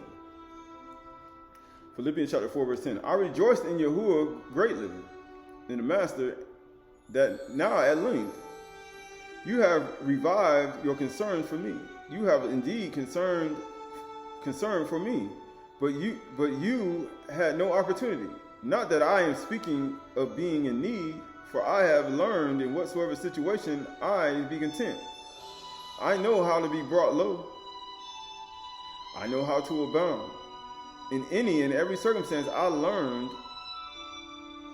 the secret of facing plenty and hunger, abundance and need. I can do all things through him who strengthens me. Who strengthens me? Who strengthens him? He said, after you suffered a while, he'll establish your heart and strengthen you. And by doing so, he said, man, I've been through a whole bunch of stuff. He's like, man, you better believe it. He said, that's the only way I'm going to get you strong. He said, that's the only way I'm going to get you strong and alert and watchful and your iron open. That's the only way I'm going to get your thoughts open. When the tree falls, that's where it falls. When the floods come, that's where the flood goes. I need to get your eyes open. I need you to see. He said, I need you to understand. That's the only way I'm going to get you to understand.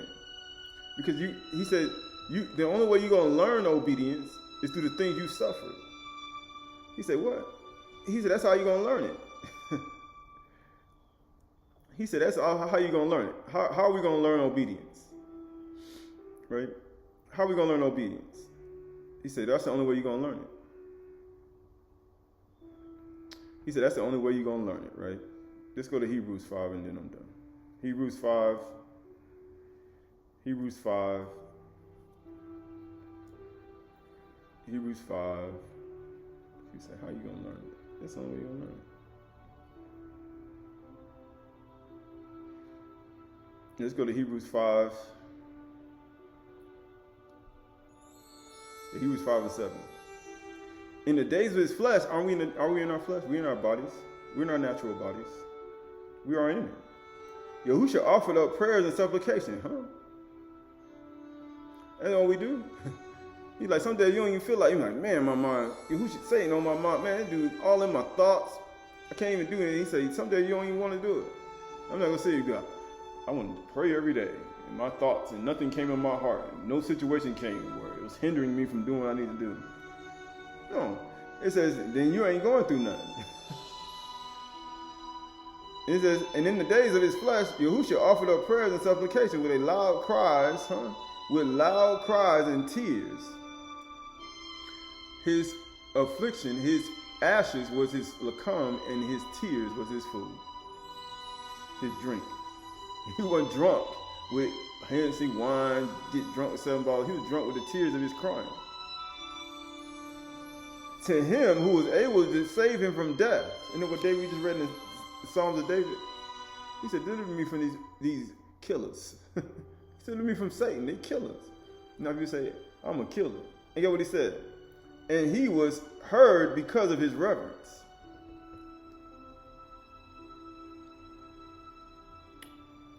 Because of his reverence. Although he was a son or a daughter. Say, I seen you read in the Torah where daughters got delivered too. He learned obedience through what he suffered. Because obedience keeps you in a parameters where Satan can't touch you as much. Not saying he can't touch you as much.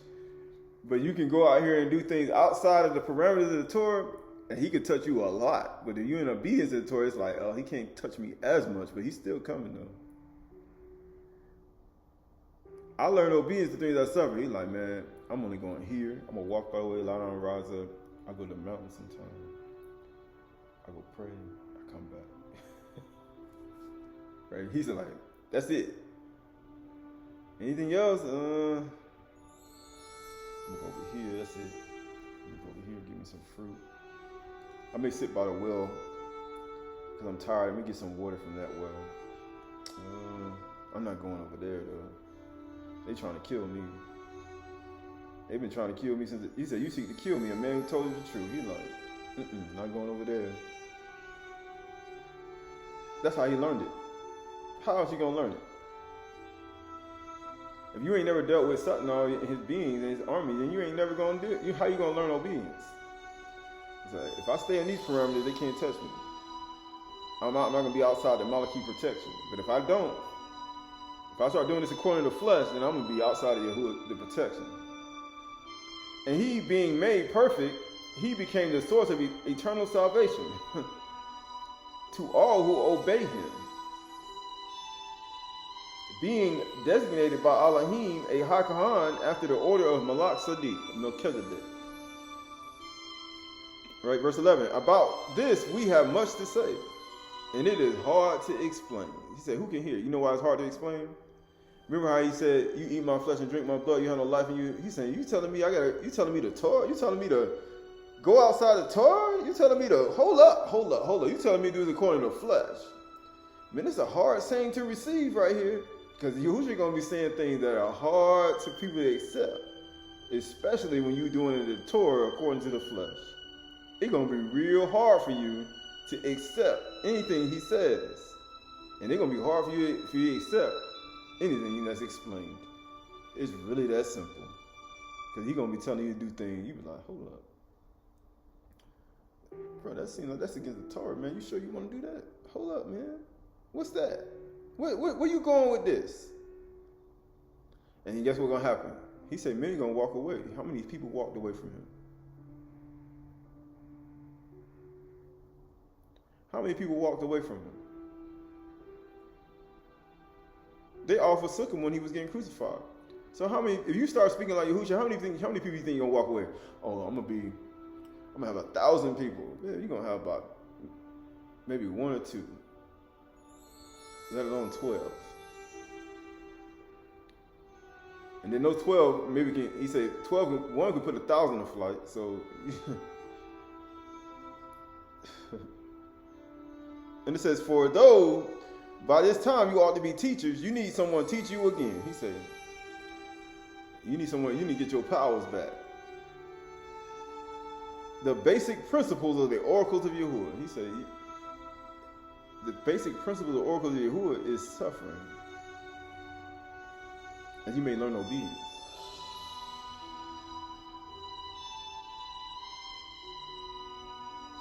He says, you need milk and not solid food. For everyone who lives on milk is unskillful in the word of righteousness. They say in one scripture. That's what it means. Be like, man, what are you doing? And he be like, that one scripture ain't gonna do nothing for me. He said, that milk. That's like when I first started, back when I was 10 years old, in your patient possess your soul, Luke 21:19. You gotta remember some scriptures, and you just gotta remember some verses that people say. That one scripture ain't gonna do nothing for me. And it said, he say solid food. How long it take for solid food? If you were eating like say solid food or animal flesh or anything, how long it take for that stuff to cook? About 2 hours, 2-3 hours. If you think about that. If I'm cooking me a nice lasagna, a vegetable lasagna, plant-based lasagna. How long does it take for that to cook in the oven? Man, about 2 hours, if you really wanted to cook it, right? So if people say, I'll listen to the word about 10 minutes. And he'd be like, how come there's nothing cooking? He said, man, you still on milk.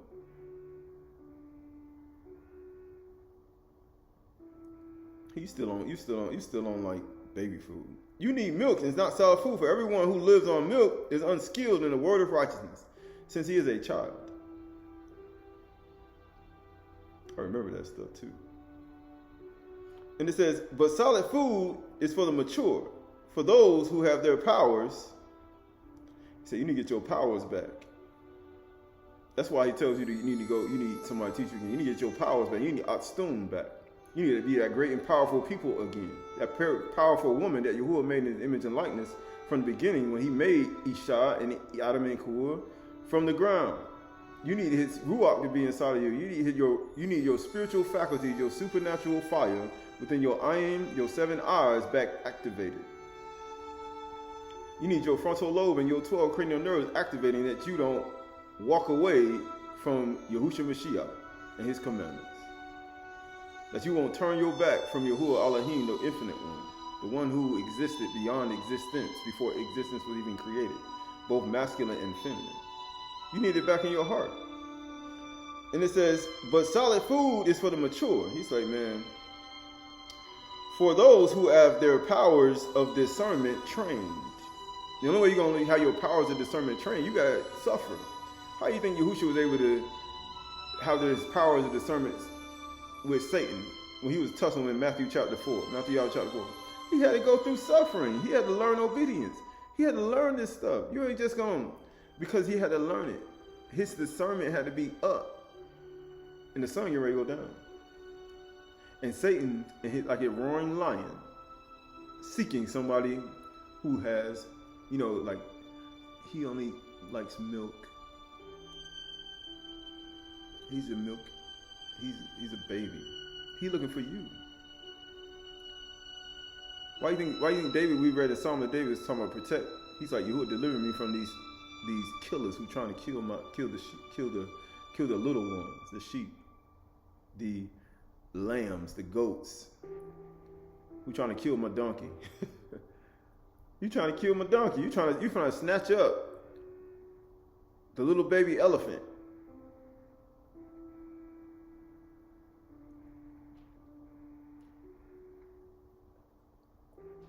You trying to snatch up the little cub, ain't you?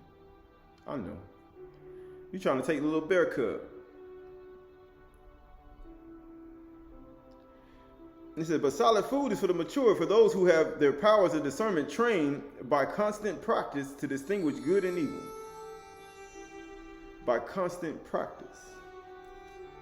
Now, how you going to get constant practice? Ode Shalom 21 and 5.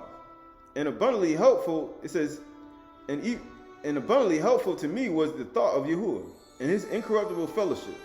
And I was lifted up in the light, and I passed before his face. And I was constantly near him. That's how you get constant practice. You constantly near him. You constantly near to the bar. Anytime he's like, I'm constantly near him while praising and confessing him. He's like, that's the only way you're going to get your discernment skills back up. Who's going to teach you that? Good and evil. Taub and Ra. Satan, he does this, and Satan does that, and Mustama does that, and Al-Sabi does that, and Abdal does that, and Aldi does that. Matter of fact, Barkhan looks like that. Majority of these people, they weren't according to Abumelech. They love hatred and jealousy and envy. And they love sending Al-Sabi. They love sending another servant to try to orchestrate that. He loves envy and jealousy. He likes to be inside of women, other virtuous women, other Kayo women who are jealous and envious of another Kayo women. And they think their compassion is greater than yours. Their vineyard that they made for their husband is greater than yours. So therefore, you got to get your discernment skills up.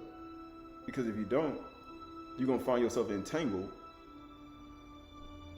in like a dog licks his ears. You take a dog by its ears.